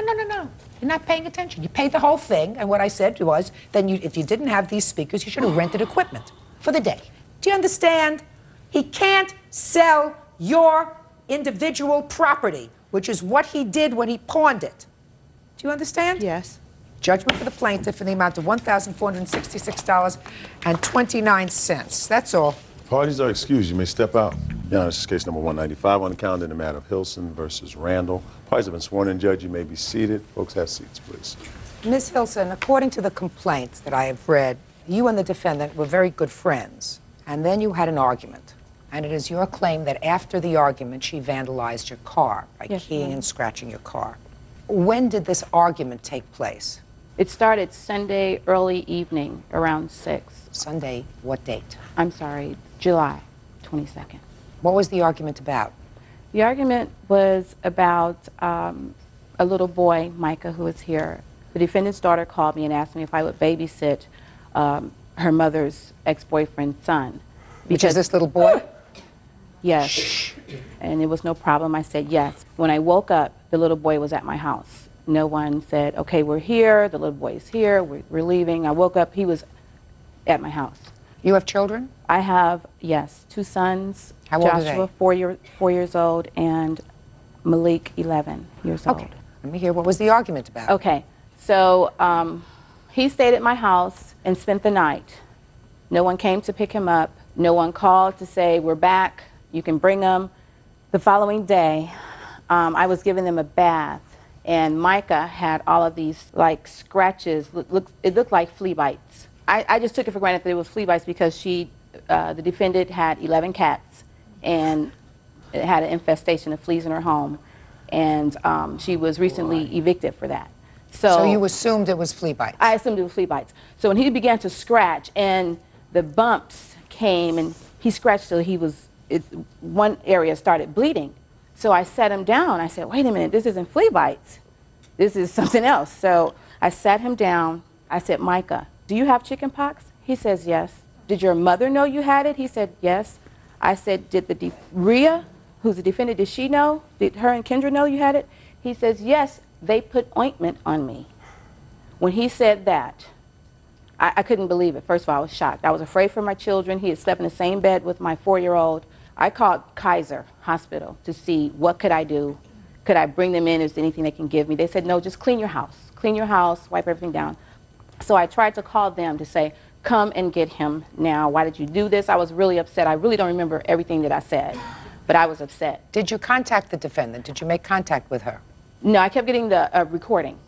So after, I guess, an hour or two, I finally got them on the phone, and they were very nonchalant. Who's they? I got Rhea on the phone. The defendant? The defendant on the phone. Okay. And they were very nonchalant. She was very nonchalant about it. Tell me what you said to her and what she said to you. I said, Rhea, why did you let this little boy come over to my house knowing he was infected with chicken pox? She said, well, I didn't know it was chicken pox. She said, Kendra did mention to me the other day, the day before he came to my house. She said, Kendra did bring it to my attention that he had chicken pox, but for some reason, I guess she didn't look into it or whatever, but this little boy is staying at her house in her care. Okay. So then I heard his mother's, the little boy's mother's voice in the background. She screamed out and said, it's not chicken pox, it's measles. You know, so I'm livid. I am livid at that point. And I said, just come and get him now. So what I did is I gave him some clean clothes. I put all the clothes that he had on in a bag, tied them up. I isolated him from my children. I put them, in the living room and had them in the bedroom. And I waited and waited and waited. And she knows that I have to be at work early in the morning. They did not come and get him until around 10:30 that night. What time had you called them and spoken to her? It was around 6. Around 6 in the evening? Mm-hmm. And they came about 10:30? About 10:30. Okay. And my plan, because I had to pray, I said, okay, I am just going to give her the little boy, give her the bag with his clothes in it, and just shut my door. I have nothing else to say to her. So when she finally came, that's what I did. I walked, when she came, I had him at the door, had the bag in my hand. I handed her the bag and the little boy and said, good night, I have nothing else to say to you. She pushed her way into my house and started cursing, saying, wait, just the whatever. She was just cursing, and I wasn't listening. I just said, just get out of my house. So the phone rang. She said, well, just give me my MF jeans. Just give me my jeans. I said, you're not getting anything. What jeans is she talking about? She's talking about a pair of red, blue jeans and a pair of white jeans that she gave me to wear. So when the phone rang and I picked it up, and I said, you're not getting anything, but get out of my house. But when I turned my back, she ran over across my living room, and I bought my son a really nice stereo, my 11-year-old, for Christmas. A really nice stereo, boombox or whatever. She ran over, grabbed that, snatched it out of the wall, broke the antenna, and ran out the door with it. When she ran out the door, I ran behind her, and I said, give me my son's radio. And she was trying to get in the car with it, but I got it from her and took it back. I ran back in the house, and I said, you know what? Wait right here. Let me give you these jeans, and I will have nothing else to do with you. She started ranting and raving in my parking lot saying, I don't want the MF jeans. She didn't want them at that point. I just shut my door. When I shut my door, she left with Micah, took him home or whatever. The next thing I know, she comes back with her daughter, Kendra, and they're ranting and raving outside. I don't know what they were saying. You're this and you're that, all in front of my neighbors. What time was this? It was right after she left. She came about 10:30. So it was sometime after 10:30. Yeah, she came back. Okay. And I was just like, I'm going to bed. I am not going to deal with them. But before she got to my house, she called me from the cell phone saying, you're going to pay. And I'm going to make sure you pay. So you take that for what it's worth. I know how to make you pay. Real cases, real people. Judge Judy. Beverly Hilson says after an argument with former friend Rhea Randall, her car was vandalized. Go ahead. So I called her back. I said, don't call my house and threaten me anymore. Because have you forgotten? And she had forgotten. When she was evicted from her apartment, she asked me to please keep a lot of her coats and clothes, old stuff that she had in my son's. I didn't have any room for my own things. I said, have you forgotten that all of your clothes are over here and you're threatening me? I will throw all of this stuff out on the lawn right now and let people have their pick. And I did say that. I was very angry. You put my 4-year-old son's life in danger, and you won't even acknowledge any of it. They were just nonchalant. She said, and she called me back and said, if your precious son does happen to get chicken pox or measles, then that means they were supposed to have it. She said that she was going to make me pay. The police came. When the police came, the police knocked on my door and asked me if I had anything that belonged to her. I gave the police her clothes. In the meantime, they're calling me on the phone, saying all kind of crazy things, or you're going to pay and this, that, and the other. No problem, okay? The next morning I wake up, 6 o'clock in the morning. My child care provider came to pick my son up. And she said, Beverly, what's all this on your car? What's wrong with your car? I was like, nothing. She said, come out here. And I went outside, and Your Honor, I have a statement. My total car from front to back, every panel that's visible was scratched. Let me see. You have pictures? I don't have any pictures. I have the police report. I have a witness statement. The witness could not be here today, but they sent a statement. Why can't the witness be here today? They had prior commitments. I can't accept that excuse, but I'm going to take a look at the police report. Okay, here's the police report, including the witness statement, and also... Don't give me the witness statement. Okay. Which one is the police report? That one. Is the witness statement contained in the police report? Yes, it's in the police report. Let me take a look at it.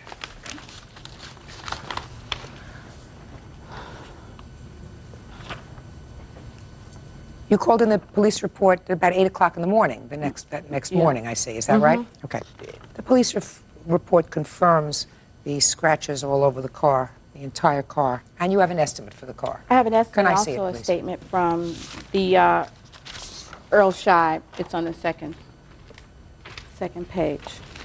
And also, Your Honor, I'd just like to let the court know that a couple of weeks ago, before this court date, she called my job.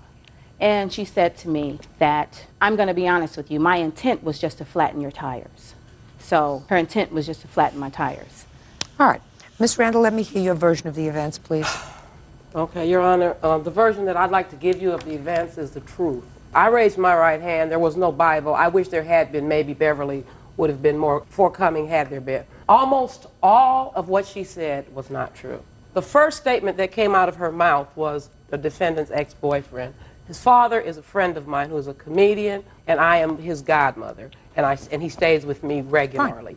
Fine. On the night in question, that Saturday night, his father was opening at a new venue in the Valley. So I asked Beverly, through my daughter, if she could keep Micah so that I could go there. Would she mind keeping Micah? She said, fine. I called her a couple of times on my cell phone because the show was going longer than it had been expected. And I called her about 11 o'clock, and I said, Beverly, it's late. I'm in the Valley. I said, but I'll be there. She said, that's okay. Just leave him here. It's too late to pick him up.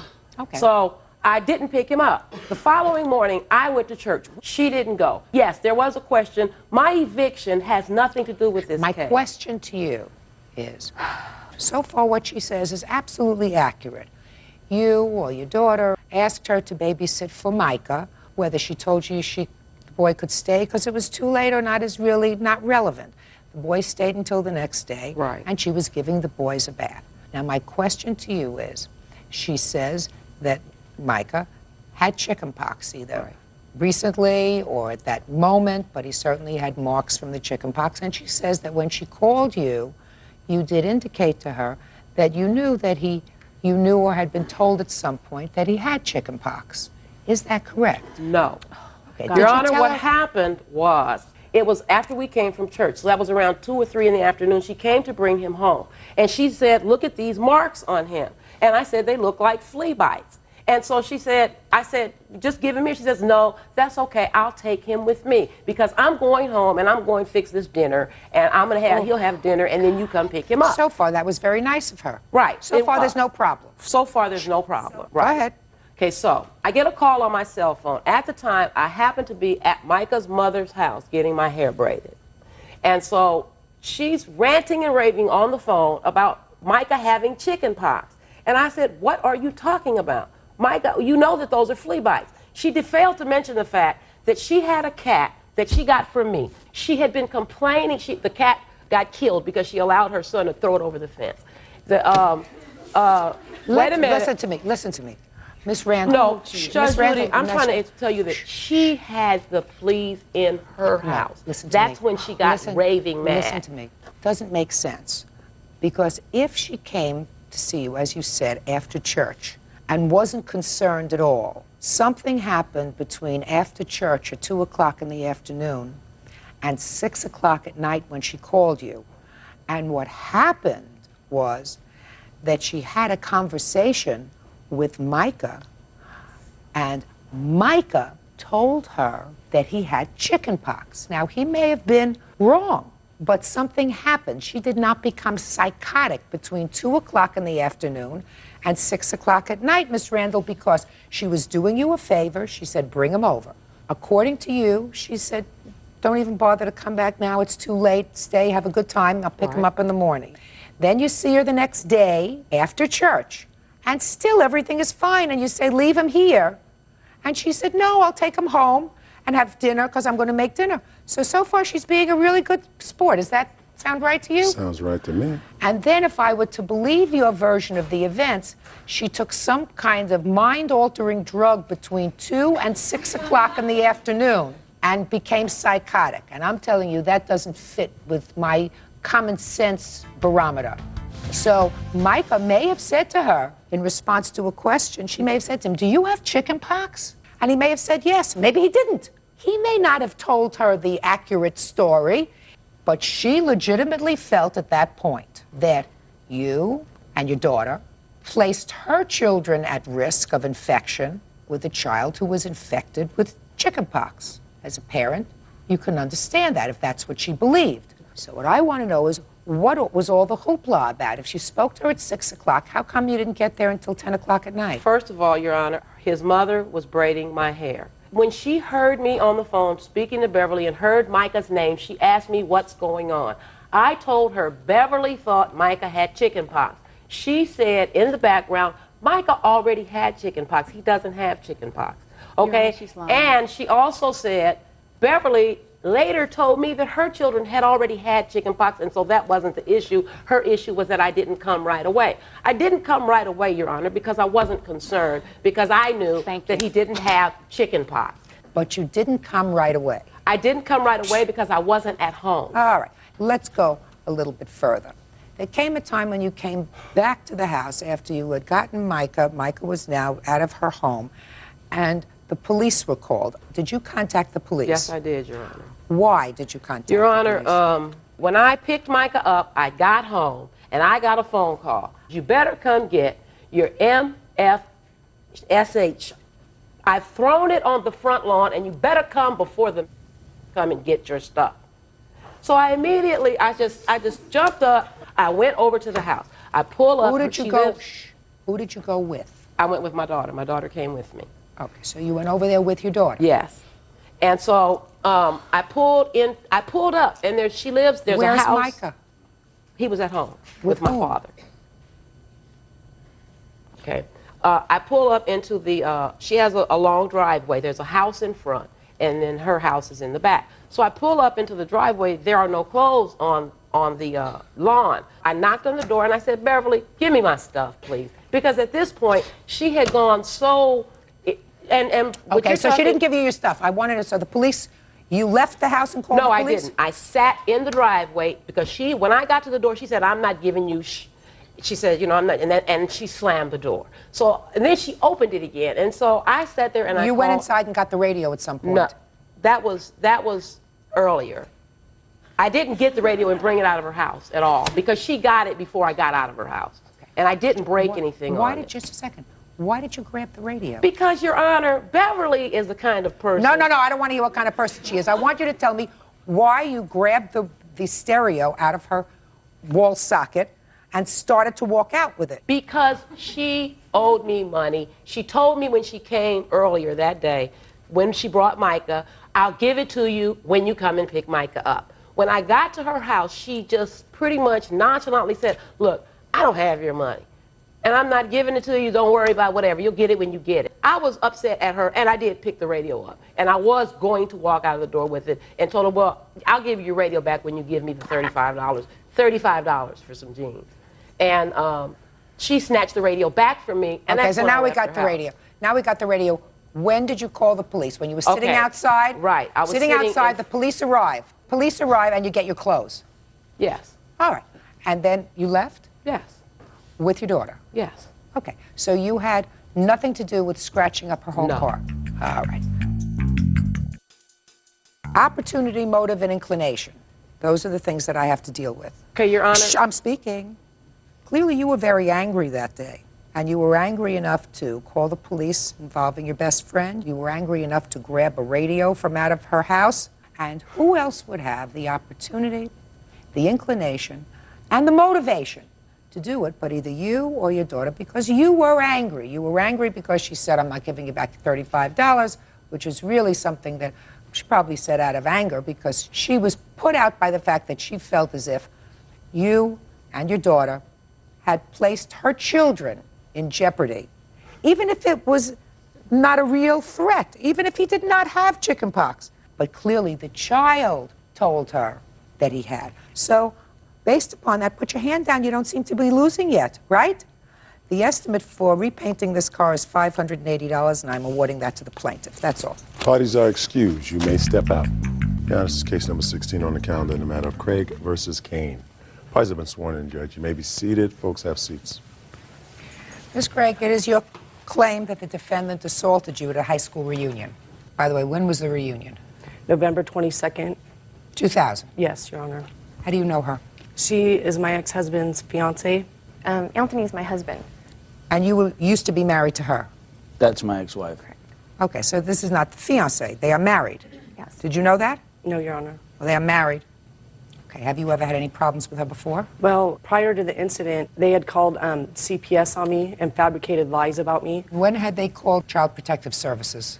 It was about 3 weeks to a month prior to that. What was the complaint? They were fabricating lies saying that I was a drug user and that domestic violence in my home. And the CPS had came to my house and my children's school and my work and everything, and they closed the case prior to my reunion.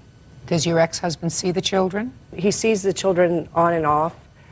He hasn't been seeing them lately for the past couple weeks. Okay, so that's the backdrop. Then you all go to the reunion. I assume you all went to high school together. Yes. And tell me what happened when you got to the reunion.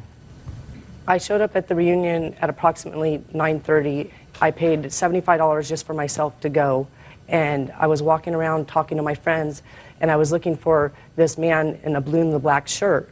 I remembered him from 10th grade. I wasn't sure of his name, but I was asking numerous people, where's this guy in the blue and the black shirt? Because I just wanted to dance and have a good time. Well, I walked outside on the patio to have a cigarette. I looked to my left, and I saw him sitting at a table. And I walked over to the table, and I said, oh, James, because we had name tags on.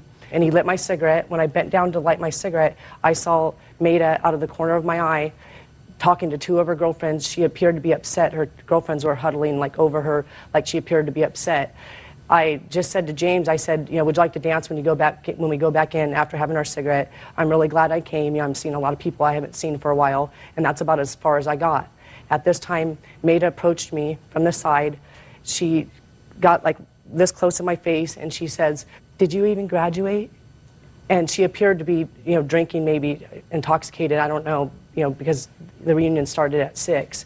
And I said, of course I did, Maida. And at that time, she pushed me down. I fell down. I was wearing a dress. I have a cut on my leg and injuries. I have photos. Just a second. She pushed you down how? She just pushed me down, physically pushed me down. I fell down and I cut my leg. When I proceeded to get up, I wore my hair down that night, and she had got my head into a firm like headlock, and there was big heating lamps there at the Mission Inn in Riverside, and she was trying to bang my head into one of those heating lamps. And at this time, because of the fabricated lies, you know, I'm not going to lose. Shh, just a second. Don't tell me fabricated lies. Well, just tell me what happened. Well, due to the prior incidents of them calling CPS, I cannot even touch her, not even in self-defense. At this time, after she pushed me and I started to get back up, I placed my hands right here, like I'm not even going to touch you. I refused to touch her. Why? Is there an order of protection against you? No, I just refused to touch her. What do you mean? I don't understand. You said, due to the prior incident with CPS, I'm not allowed to touch her or go near her. Because of them calling CPS, I was afraid that they would lie and I would go to jail and I would lose my kids if I even defended myself one bit. So I did not even touch her, Your Honor, not once. My hands were behind my back the whole time. At this time, James saw that I wasn't even defending myself. Don't tell me what anybody else saw. Just tell me what happened. He stood up behind me and barricaded me because he saw I wasn't defending myself. At this time, Don't tell me what he saw, madam. Just tell me what happened. Okay, James stood up and barricaded himself around you. Okay, barricaded himself around me. At this time, she still had my head, and she couldn't bang it into the heating lamp because he was standing behind me, so she was proceeding with her nail around like this, trying to poke my eye out, and that's when I got scratches in my eye and a black eye. And at this time, the security guards came running out, and she released my head prior to them running out and screamed, Jennifer, quit hitting me, quit hitting me. She's a psychotic drug addict, and she's going to lose her kids to CPS in front of my whole reunion. And at that time, I ran because I was in such shock to go find my purse, you know, to call the police on my cell phone. Police came. There was a police report made. I left in the ambulance and went to Riverside Community Hospital. Okay. Do you have a copy of your medical report and any photographs you want to show me? There's the medical report. Did you want to see photos? Yes. Medical bills.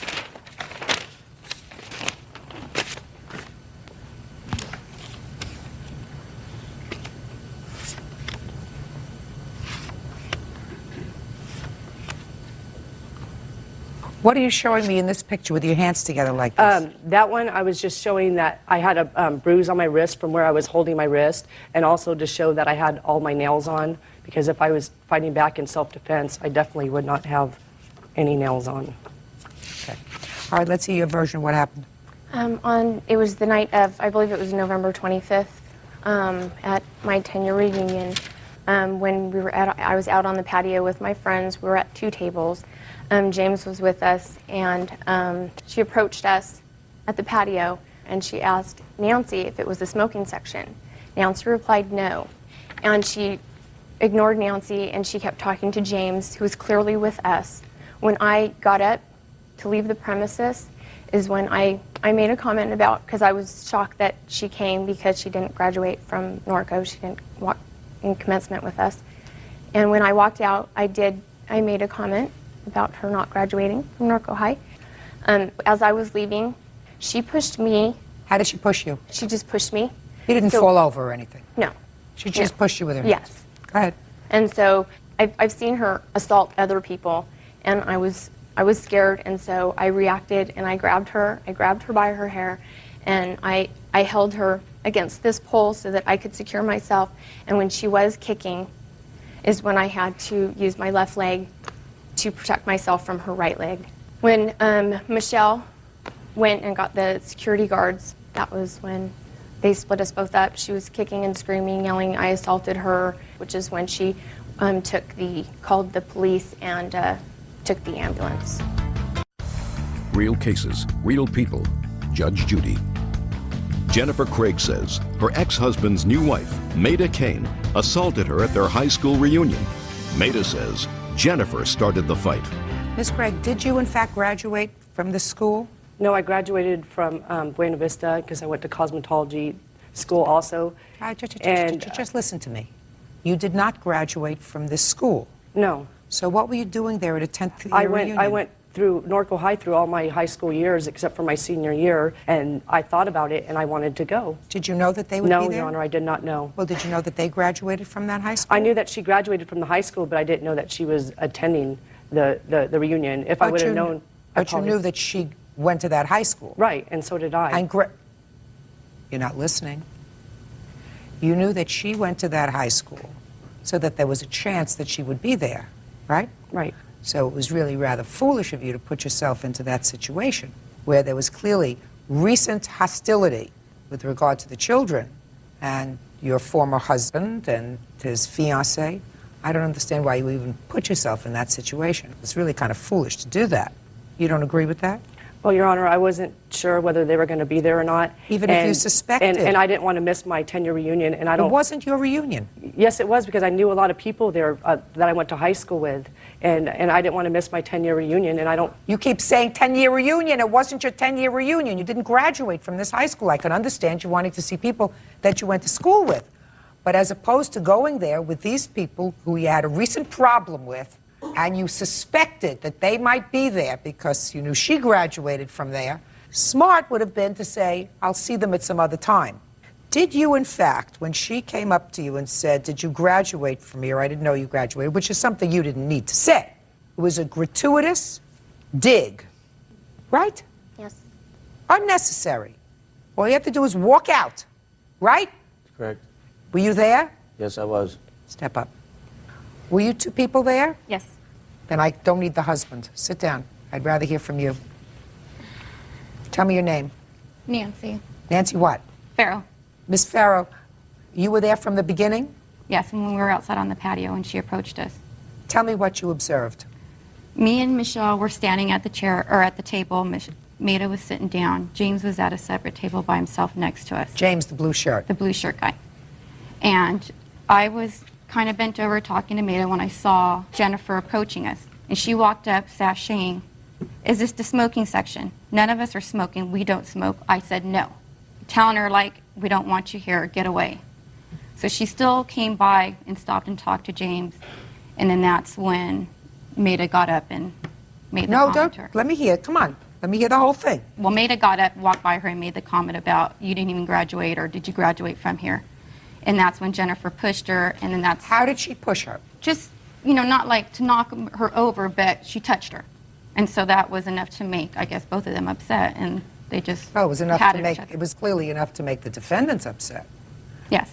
And then she reacted. Correct. You think, Ms. Kane, that you overreacted? I don't know if you can overreact when you're scared. Well, being scared is one thing, but you precipitated this. I was holding her to defend myself. No, why were you defending yourself? She pushed you. Show me how she pushed her again. Right. Didn't fall over, nothing happened. But according to you, you know she's a violent person, so you defended yourself. And you defended yourself by throwing her into a headlock and punching her a couple of times. No, I was holding punching her a couple of times. Evidently, she fell down. I mean, she has Bad bruises over here on a leg. What? Can I say something? Sure. Why About don't this you whole both sit about down? the whole thing and how it started. Sure. If I may. Okay. With regards to what Jennifer was saying about me calling CPS on her and having absolutely no reason and fabricating lies, I'd like to touch that real quick. Maida and I went over to drop my children off after we had them a whole weekend on Sunday. We pull up and she's out in the front yard with her boyfriend, the father of her child, her other child, kicking him, slapping him, slamming his car door on his face. And I told him and her that I wasn't going to leave until she let him go, because obviously he wanted to leave. She wasn't going to let him.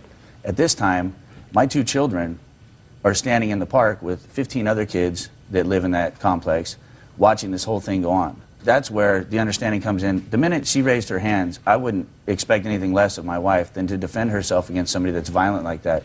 Not only that, but there's been lots of violence throughout the whole time that we've been separated and the whole time that I was married to her. A lot of violence. That may be. Your wife should have kept her mouth shut. Well, that's true. Okay. What made you think that there was drug use in the house? My kids have both mentioned smoking and unfamiliar smell. My son's very nervous.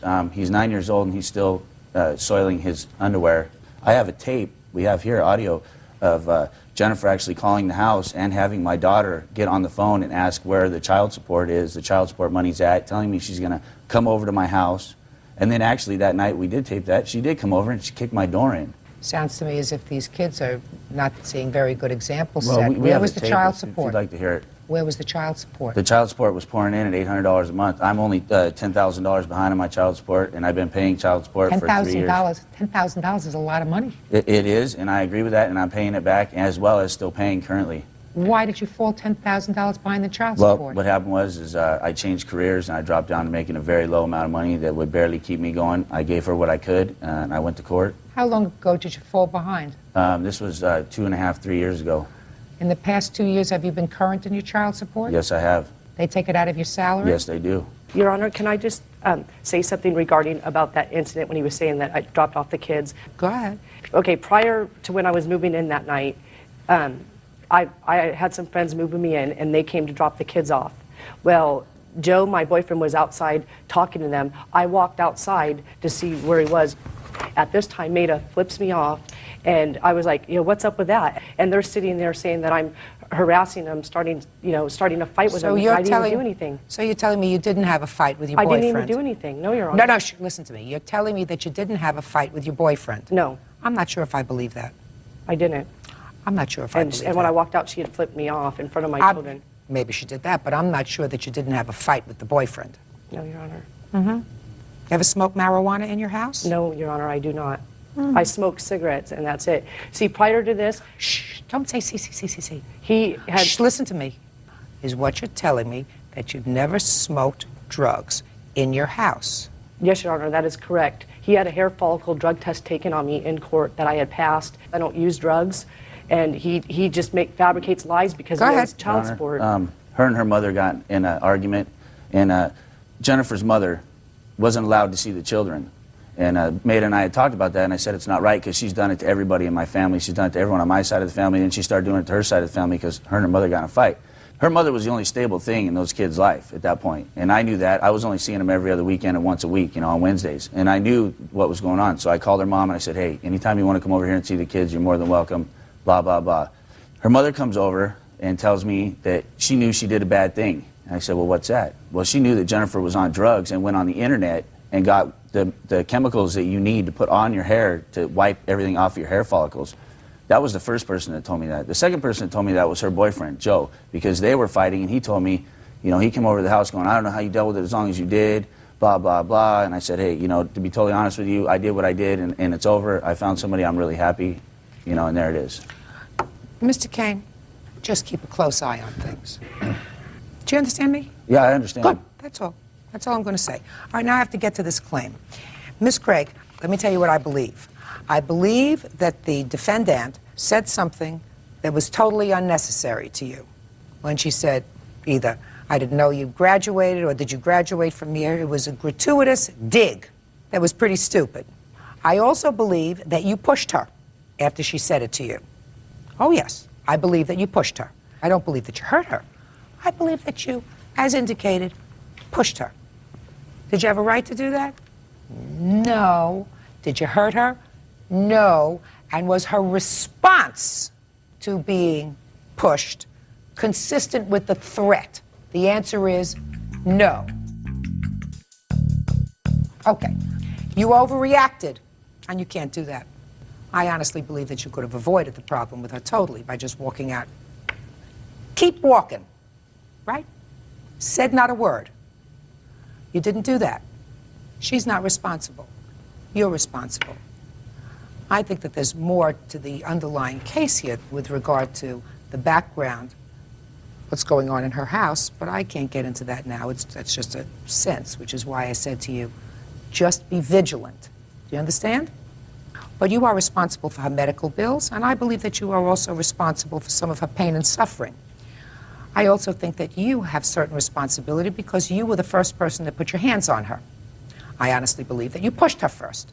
I believe that because that would be a natural reaction by somebody who has somebody coming up right in their face and saying something that was nasty. You might not hit her, and I don't think you hit her. You shoved her out of the way.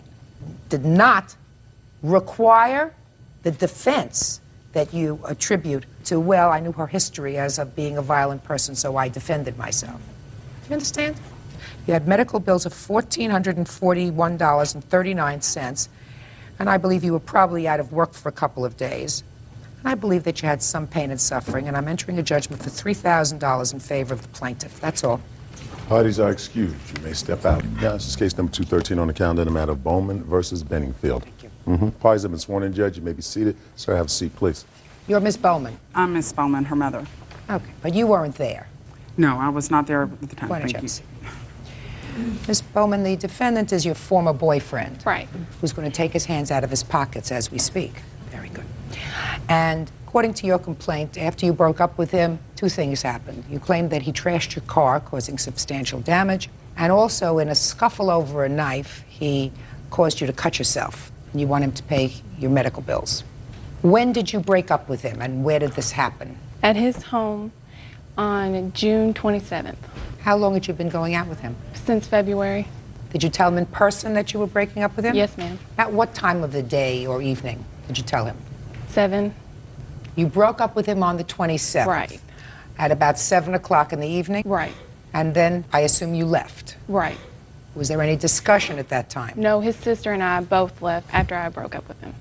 What did you say to him, and what did he say to you? We had gotten in an argument, and I was just like, it's over. I don't want to talk to you anymore. Let's just break up. Did he say anything? No, a normal breakup. I mean, don't remember. Not like... And then you left? Right. Did you subsequently come back to the house? Yeah, later on that evening. What time? Yes. It was probably around 3 o'clock in the morning. And who did you come back with? His sister. And what happened when you came back at 3 o'clock in the morning? We went to sleep, and nothing happened. We woke... Who went to sleep? Sarah and I. Where? In Sarah's room. Okay. So you went to sleep at 3 o'clock. What happened when you got up? We woke up. What time? Maybe around 11. We were going to the hospital to visit his mom in the hospital, Sarah's mom also. Then we went to the hospital, came back around 4:30, and when I got back, I looked at my car and I noticed that it had been really bad kicked. And Where had you parked your car? In their driveway. Now, when you left at 11 o'clock in the morning to go to visit his mother in the hospital with your friend Sarah, right. Did you see your car? No, I had not paid any attention to it whatsoever. When was the last time you had actually looked at your car? And no damage had been done to it? Yeah. The day before, on the 27th. What time? 8. 8 at night? Right. When Sarah and I had left, there was nothing wrong with my car. Do you have a photograph of your car after the damage?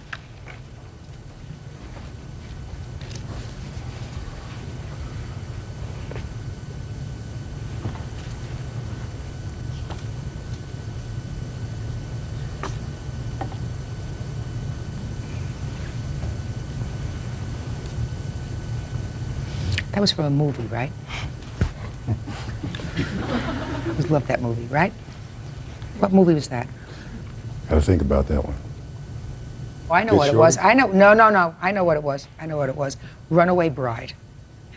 It was Runaway Bride. When he... I didn't see that one. Oh, that's a ladies' movie. Did you see the movie? No, ma'am. But you know what I mean when I say look in my eyes. Yeah. Try yes. Yes, ma'am. So someone did a real number on your car. Yes, ma'am. And then you went into the house? And called my mom, told her what had happened. And that's why your mom is here, because the car is really your mom's. Exactly. Go ahead. And called the police. She told me to call the police. He was telling me, don't call them, it's not that big of a deal. And I called the police. Well, did you ask him what happened to the car? I said, what happened? I don't know. And he said, I don't wasn't know. here. Right. And then you said you were going to call the police? Right. And what did he say when you said you were going to call the police? Don't call the police, it's not that big of a deal. And what did you say to him? I said, my mom says I have to. So I went ahead and called the police, made a report, and when I had called the police, the officer came to his house, and the officer came, I made a police report. He said, did he do it? The police officer asked me if he did it and thought I was protecting him, but I didn't have any idea. You know, I thought in my mind that he did do it, but there was no, I saw you do it. So that. Right. So what happened next? Well, after the police officer had came, he wanted to talk to me. I was really upset. I was crying. I was really upset. And I was like, no, no, no, no. You know, Sarah and I were getting ready. We're going to get dressed, and then we were going to go out that night. And we were arguing. And I don't know how it all started, but he pushed me. Sarah got up. Sarah and him started fighting. And then I got in the fight because I didn't want Sarah or either one of them to get hurt. And we were all just started a big fight. And then he started grabbing knives and was like, I'm gonna... You're lying. Go ahead. He started grabbing knives saying he was gonna kill himself. First he held it to his stomach, then he said to his wrist and everything else. All the meanwhile, Sarah and his 9-year-old cousin are both there.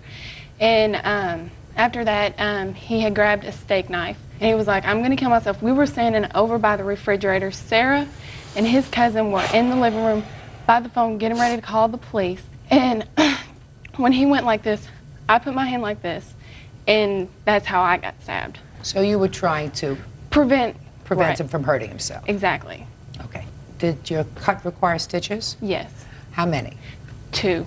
But it is 2.5 centimeters deep. My palm is numb. Half my thumb is numb. I'm still going to hand specialist to see. Miss Bowman, I just have a couple of questions for you. You break up with this guy. He has a sister who's clearly a friend of yours. Don't you think it's a good idea that after you break up with him, you don't go back to his house and contemplate going out with his sister and hanging out with his sister so that he's aware of all these things? Right, yes. Yeah. His sister was my best friend. We had been... So what? So let his sister come to your house. Right. Do you understand what I'm saying to you? Yes. It's just not smart. Right. You know, it sort of says to him, trash to you. Right. You know, I'm going out with my friends. I'm going to go have a good time, and I don't care if you're heartbroken, and I don't care if you're miserable, whatever it is. Yeah. Just not smart. Right. Not thinking. You know, you didn't think. Right. Anything? I tried to keep the relationship between us after the incident kind of steady, so... You can't keep it steady. It was just 24 hours old. I'm talking about after. I'm talking about at the time of this incident. The breakup was 24 hours old, and you're gallivanting around town, hanging out and doing whatever you want to do with his sister and coming home 3 o'clock in the morning. I mean, I'm not being judgmental about that. Right. I'm just saying to you, don't do it in front of him. Right. Because it made him mad. Right. Right? Right. Real cases, real people. Judge Judy. Jenna Bowman says ex-boyfriend John Benningfield Jr. kicked her car in a fit of jealous rage. Jenna also claims she was cut with a knife when John tried to kill himself. Let us start with incident number 2. Let's hear your version of the knife incident. Okay, well, see, yeah, we was arguing, you know, and... What were you arguing about? Yeah, I really can't remember. But we was arguing and stuff, and I was like, well, I'm just going to leave, you know, I'm just going to get out of here. And she was like, well, why don't you go kill yourself, or why don't you go kill yourself, or something like that in that area. In that area. And I was like, well, do you want me to? Because I was just so mad, you know, and so frustrated. What were you mad about? Just because we broke up, you know, and I did like her, you know, kind of a lot. We went out for, what, 6 months? And, you know, I mean, that's the pretty longest relationship I've ever been in. And, so you were really mad? Yeah. And I was just like, okay, and I mean, I didn't have it up like this. I had it right here across my, you know, right here. And then my sister tried to stop me, and I was trying to protect the knife so she wouldn't get cut, you know, and then I don't know what happened. Next thing I know, she runs over here and she gets cut. And then as soon as I see she's cut, I threw the knife in the sink and then helped her, you know, tended to her. Like, I got to town, you know, and I told Sarah and them to call 911 because I didn't know, you know, how bad it was. And then, yeah, the police came and... Well, that was the second time the police had come. Yeah, yeah. Police came twice. The first time they came about the car. Car, yes, ma'am. And they took me. They gave me. They was gonna take me to jail, but they take you to jail for what? For assault with a deadly weapon. Because I guess she was gonna press charges against me, but they ended up didn't, and then took me to rehab. Well, she really assaulted herself with the deadly weapon that you were holding. Yeah. Right. That's why they took me to rehab, to the hospital, instead of taking me to jail. Well, there's a difference between rehab and a hospital. It's in the hospital. It's rehab in a hospital. What kind of rehab? It's a... I was trying to think. I don't know. It's just they got a bunch of for drugs and for people that are. Well, for drugs. Yeah. Right. Right. Who were you hanging out with that evening? Josh Cato, my friend. See, the 27th, when her car was we supposedly did it, we was in Gap Hollow in, where is that? Elizabeth, Indiana. And we didn't leave there until like 4 o'clock in the morning. And when we left there, we went back to his house. And when we got up at his house about noon, I come back to the house and she was like, "What did you do to my car? Why did you do this to my car?" And I'm well, like, at the time she left the evening before with your sister, you weren't in Gap Hollow. You weren't there. You were home because she said, "I'm leaving and I don't want to talk about it anymore." You were home.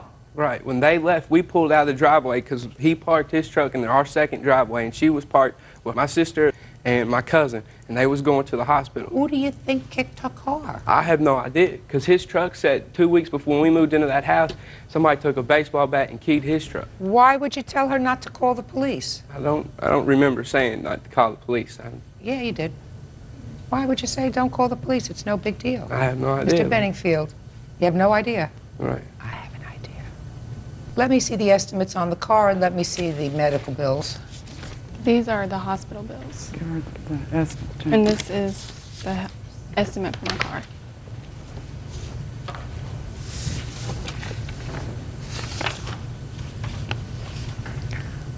Don't you have insurance on this car, Miss Bowman?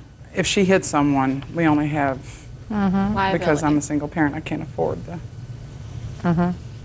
That's a lot of kicking damage on that car, sir. Need really heavy boots to do a kicking job on a car like that. Ms. Bowman, what caused you to break up with the defendant? Because he was controlling and he was mean, and every time I went out with his sister, I get yelled at when I came back. How old are you? 16. How old are you? 19. Did he ever use any drugs in front of you? Well, okay. Answer the question. The Okay. answer is yes or no. Yes. What kind? Xanaxes. Can I tell you something? He was taking Xanaxes the day that this What is happened. Xanax? Xanax is a... Depressant drug. Right. For... People that get panic attacks. Right. How long have you been taking medication? Like, just pretty much the time we was going out. Is that by a doctor's prescription? No, ma'am. What? Yeah. You take that on your own? Yeah. Where do you get it from? Just my friends, people I know. These people that you know, I assume with medical licenses, know how much to prescribe for you? They wasn't prescribed. She's making me look like the bad person. She took them herself. She's done everything that I did, she's done. Mr. Benningfield, the problem is that you caused some damage. I didn't do that. Oh, yeah, you did. Oh, yeah, you did. There's no question in my mind that you did. And there's also no question in my mind, but for the fact that you had taken this knife and were using this knife in a way suggesting that you were going to harm yourself, she wouldn't have gotten stabbed. Now, whether that was a result of taking... Try to pay attention. You're 19 years old. Trust me, you don't know everything. You think you know everything. Maybe you think he knows everything. You think you know everything? But for the fact that you probably are operating only on partial cylinders because of this medication that you're taking, sir, you reacted to her breaking up with you in a way that was off balance. Now, am I saying to you that she did the right thing by going out with your sister and still having a relationship with you? The answer is no. I think she acted like an immature 16-year-old. And your chronological age is 18, right? Right. Translated, probably about 9. And that's what 9-year-olds do when they don't get what they want. They hit, they scratch, they mark up somebody's walls, they do a whole bunch of things. She had the police involved. She went and she was going to press charges against me. And I had to go up to Sellersburg Police Department to give them a statement. They said they couldn't do nothing. She supposedly gave them all kind of, witnesses that I supposedly admitted it to them. But them same witnesses, when the cop asked them, did he tell you this? They was like, no. I don't care what they said, sir. I'm telling you, you trashed her car. You want to know how I know you trashed her car? Because I can see it. I can see what happened when she left and how angry you were. How angry you were even the next day, because you said that's why you grabbed the knife, because you were so angry, because you really liked her. And here she was telling you, I'm breaking up with you and I'm going to hang out at bars, friends, whatever, with your sister. And I'm leaving, bye, and she leaves you there all by yourself with your medication and your friend. Grow up. Listen, you both got to grow up. I give you some latitude because you're only 16. You're 19 and no genius, but you're going to pay for the damage. Judgment for the plaintiff in the amount requested, which well exceeds damage to the car and your medical bills, $5,000. That's all. Parties are excused. You may step out. I think it was a great decision. It's crap that she can see these things. 2 girls told me he kicked my car and that he had a new girlfriend, but I wasn't worried about the new girlfriend. It was just a coincidence. We was trying to work everything out when all this was going on, and then I just got tired of waiting, and I started with this other girl that I know. Finally now, she knows. We all know the truth. And then she found that out, and then this one, all this, she started suing me just to try getting money, because she's for money. Don't date psychos. And now the next case.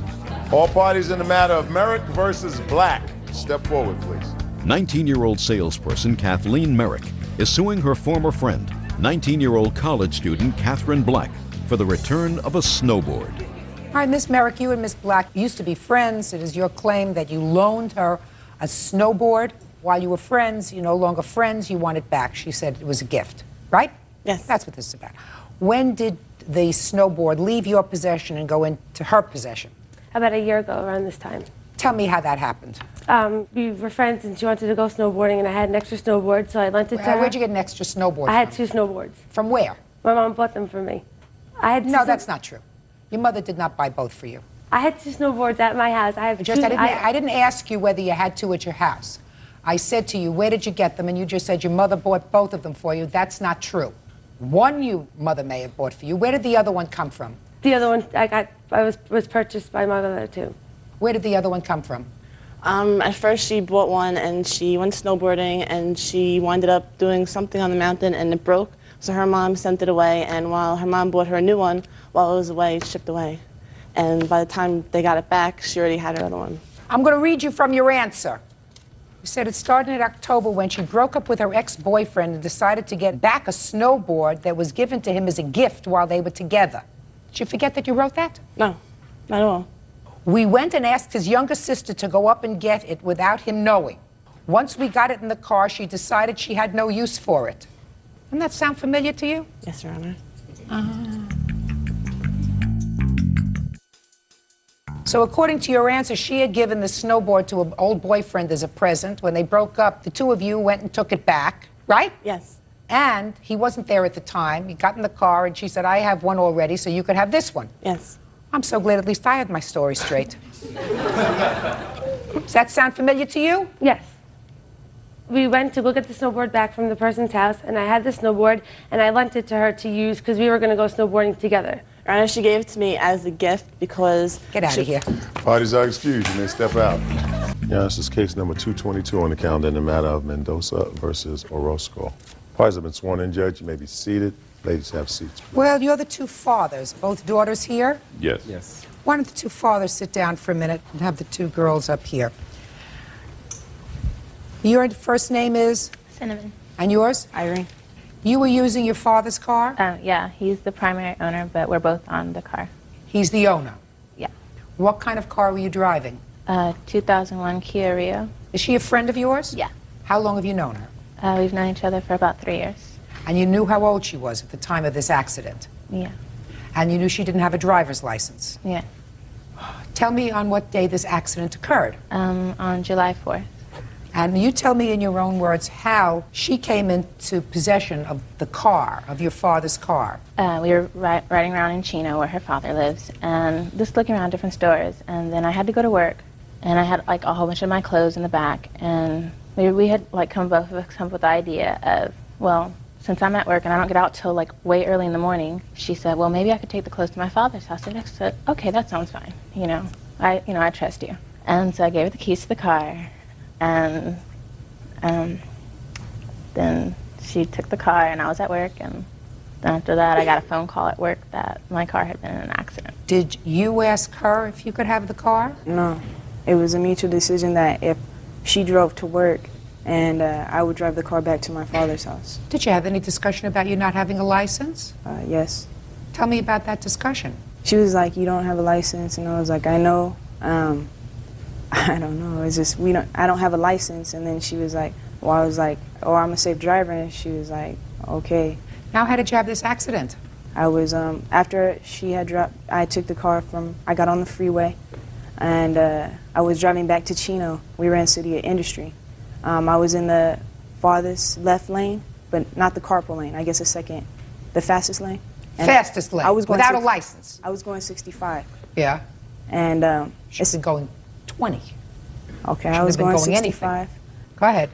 There was a blue van on the side of me and a white Camry tailgating me, and there was a car coming up on the carpool lane. Half of the car was in front of the Kia, and then it started moving into my lane. The white Camry was... It's getting too complicated. How did you have the accident? I'm telling you. Well, it's getting too complicated. Did you hit somebody or did they hit you? No, nobody hit nobody. That's what I'm telling you. Well, just tell me, the car flipped over, the car hit a guardrail? No, I slammed on the brakes to avoid hitting somebody, and it hit the back end, hit the guardrail. And I swerved to the exit lane, or the Diamond Bar exit. Okay. All wouldn't have happened if you weren't behind the wheel of the car. I know. And maybe wouldn't have happened if you weren't driving in the passing lane. I know. Right? Yes. Okay. Now, what's the damage on the car? The total damage came to about $7,000. Mm-hmm. Now I'll have the fathers up here. With the girls. Stay with the girls. Mr. Roscoe, you are divorced from your daughter's mother, is that right? Yes. Who does she live with? Her mother. Is that by a court order? Yes. So her mother has custody of the child? Yes. And you pay child support? Yes, I do. Where I used to, not no more. No more because she turned 18? Yes. Now, Mr. Mendoza, according to your complaint, you contacted the mother yes. of this young lady, and you said it is your view that this accident was the fault of both girls? Yes. So that you should split the cost? Exactly. And her mother said, okay, I'll pay $1,500, and her father should pay $1,500. Well, originally, Judge, what I had intended to do was file a claim for $5,000. Total damage was about $7,000. What I did then... File a claim against who? Against both of them for $5,000. Both her father and mother. I thought you were going to file a claim for $5,000 against your daughter. No. Why not? Well, it's her fault. Well, I felt it was both their fault. Oh, did you? Okay. So because of that, I figured it was only fair for me to file a claim, not for $5,000, but make my daughter be responsible for more than half of the damage because she was equally at fault for giving her the keys. So I figured it was $3,000 settlement would more than justify it. So that's what I did. I went for the $3,000. Irene's mother said she agreed with that and paid me $1,500. She said I would get the other $1,500. I would have to get the other $1,500 from Mr. Orozco. I then sent a letter to him stating this. Why didn't you send a letter to your insurance company? Because the insurance company will not cover it. Why not? They said that because of the driver involved in the accident was under 25 and did not have a license. Right. We did contact the insurance company. Of course you did. And they disclaimed because you gave the car to your daughter to drive, your daughter did the wrong thing, and your insurance company wouldn't cover the damage. Exactly. Why do you think that he should? Well, because his daughter was driving. I felt they were both irresponsible, so why not? He doesn't have custody of his daughter. He had custody at that time. They were staying at his home. Judge Judy. 18-year-old Cinnamon Mendoza says she loaned her car to friend 18-year-old Irene Orozco. Cinnamon claims Irene drove it on the freeway and wrecked it. Her mother cannot obligate him just because she says, get the other half I didn't from ask her him. to obligate him. I asked him for it. I didn't say anything to her about obligating him. It was aware to us that her mother said on the divorce decree that they had joint custody, but Irene chose to live with her mother, and they have 2 other sons that live with him, but they do have joint custody. What does Irene do now? Does Irene go to school? I have a full-time job. I was going to school, but I couldn't pay for it to go to JC. But now you have a full-time job. Yes, and I need to pay this off. If I had to pay my my aunt back. For what? Because she let my mother borrow the $1,500. Oh, she did. So first you paid your aunt back. I need to pay my aunt back. That's why I got a full-time job. Oh, that's fine. And now you're 18? Yes. What kind of work are you doing? I'm working at fast food right now. Are you living at home? Yes, I do. So you have no expenses until you pay this off? I'm paying my bills that I have, the phone bill, and whatever my expenses, my personal needs, my clothing, my shoes, everything. Right. You see no reason for your father to pay this, do you? No, I don't. Good, I don't either. I think that's unfair, but that's up to you. Oh, I don't think that that's unfair, Mr. Mendoza. Yes, it is. I will draw an analogy for you, sir. Let us assume that Irene, instead of being 17 years old at the time of this accident, was 10 years old. Still a minor, right? Still a minor, still had no driver's license. And your daughter said, you want to take the car for a little spin? She's 10. You think her father should be responsible? Yes. Oh, no. Well, that's your opinion. My opinion is he should. No. In the eyes of the law, she's the adult. She's 18. You have given her, you have deemed your daughter responsible enough to drive, to be totally responsible for the safety of a weapon. Car can be used in the hands of somebody who is not responsible as a weapon. You gave her that responsibility. He didn't give his daughter the responsibility of driving the car. I don't know how old you have to be here to get a license. 16, 17, 18, what do you have to be? 17 and a half. 17 and a half. So for some reason, she did not have a driver's license. Now, I don't know whether that's because her parents decided she wasn't mature enough. Her parents decided that it wasn't the right thing when she was 17. But she didn't have a driver's license. So her parents said, no driver's license for you. You said to your daughter, not only can you have a driver's license, you can also have a car. They didn't make that choice. You did. And if your daughter wasn't responsible enough not to safeguard that car and not give the keys to somebody who was not equipped to drive it, I don't see why they're responsible at all. The fact that you got $1,500 from the mother is a gift. He's not responsible. If she wants to do the right thing, she'll pay you back the money. So could a 3-year-old. But she's still driving her mother's car. So could it, at the time of this without incident, a license. that has nothing to do with it. Then if she's in an accident, if she's driving her mother's car without a license, if the car is in an accident, they could lose their house, they could get their wages garnished, they could lose all their bank accounts. I'm talking about you and your daughter. You felt as if your daughter was responsible enough so that you could give her a brand new 2001 car and said to her, this is yours, be careful with it, be responsible with it. She acted irresponsibly. He did not give his daughter permission to drive that car. In effect, you did, because your daughter was acting as your agent. So I think that if you want to do the right thing from your now full-time job, you will see to it that your friend gets her money so that she is not responsible for these damages anymore. The fact that the insurance company disclaimed, there's a good reason for that. The insurance company disclaimed because they said you had no right to give an underage, uninsured person the keys to the car. I say the same thing. This case is over.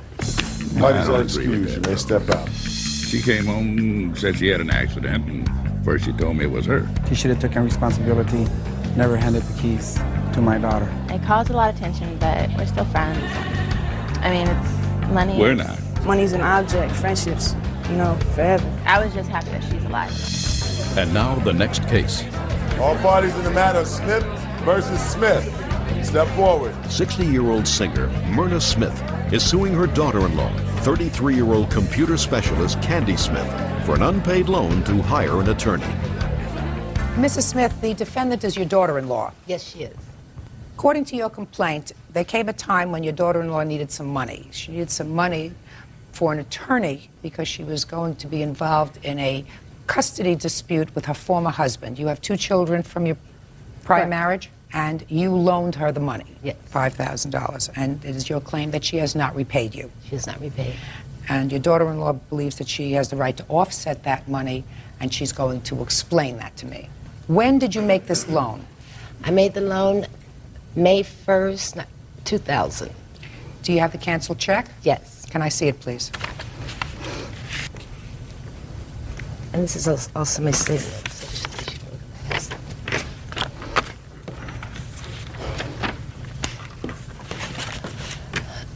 Okay, what was your agreement with regard to repaying this loan? She told me what she would do would, on her pay days, she would deposit money into my account. However, that did not happen, so finally I went to my son and I asked when she would start making the repayments, and she decided that she would make the payments, but she wanted to put them into my savings account instead of my checking account, and I felt she had no right to know what was in my savings account. And she was very inquisitive about my money and how it was spent. Okay, and as of today's date, you have received no money from this No. $5,000. And you acknowledge that, but for your defense, you did not repay this money out of paychecks or anything else. No. Okay, now I'll hear your defense. Actually, what happened was that at this time, when we had moved into the house, she had given What me... house? We had purchased a house together. She had actually sold her previous residence, and she had used the down payment to purchase a house so that we all can live together, and we were sort of helping each other out. And help yourselves as well. Right, and help All right, ourselves. so what was the arrangement? She put the down payment on this new house. Correct. How much was the down payment on the new house? $100,000. She put down the $100,000 on a house that you were all living in together. Correct, it was under my husband's name. Was there a mortgage on this house? Yes, there was. How much was the mortgage? $185,000. And I gather from your papers that you and your husband make the mortgage payments. Correct. How much were the mortgage payments? $1,703. $1,703. And how many people from your family, you and your husband, you have a child together? Yes, we have 1 child together and 2 children from my previous marriage. So there are 5 of you all together. Correct. And how many people, other than your mother-in-law, were living in the house? The grandmother and also the uncle. Grandmother or uncle paying any money towards the house? He needs to answer. I can't answer. Step up. Mr. Smith, how much money was your uncle paying to the house? My uncle was scheduled to pay $400 a month, but unfortunately that rarely happened. What about your grandmother? No, nothing. Okay. How many months did you live in the house? If include January, 8 months. How many mortgage payments did you make? Because that's your defense to this action. How many mortgage payments did you personally make? Roughly 8 months. You have proof of those payments? Show her proof that you were paying mortgage. What is that? This is the household account that my son and I had to make payments for anything regarding the house. This is how our bills were paid. Can I see? And I'll see your checks for the mortgage payments. Unfortunately, that I do not have. I didn't know that was going to come into question. You have a bill, though, right? I have a bill. No, I don't need a bill. I need the mortgage payments. Your defense, Mrs. Smith, is that it wasn't working out and the house was going to be sold, wasn't working out with all you folks living together, and your mother-in-law insisted that the deed be turned back to her.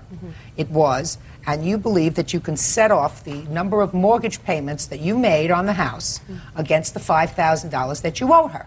That's your defense. No, in a not nutshell. exactly. Not exactly. I'm sorry. Can I clear this up? Okay, my defense is that because of some illegal activities that took place, we had no other choice but to move. No. I don't want to hear that. Yes, we had to move out of the house within 2 weeks. We had told her we were selling the house because of what was going on. With the money that we had, we had to actually use a lot of money to leave the house when we shouldn't have had to leave the house. Is that your defense? We shouldn't have to Just a second. Is that your defense? Well, yes. That because of what you perceive to be some illegal activity that was going on in the house, you chose to move which was a very good judgment, and you believe that your mother-in-law owes you money, the money that you had to spend to find a new place. Right. That is included with the money that we spent with the mortgage. This is all tied together. Well, so I'm going to eliminate your first defense. Your first defense is no defense. Now let's get to the mortgage payments that you say you made. Do you have any other checks? And the only checks that I would use for the mortgage payments was the household account. Okay, and who put money into the household account? It was my wife, myself, and then my mother. And your mother? Yes. Well, how much money did you put into the account? And my brother. Just a minute. How much money, and the $400, and how much money did you put into the account every month? $1,900 a month I put into that account.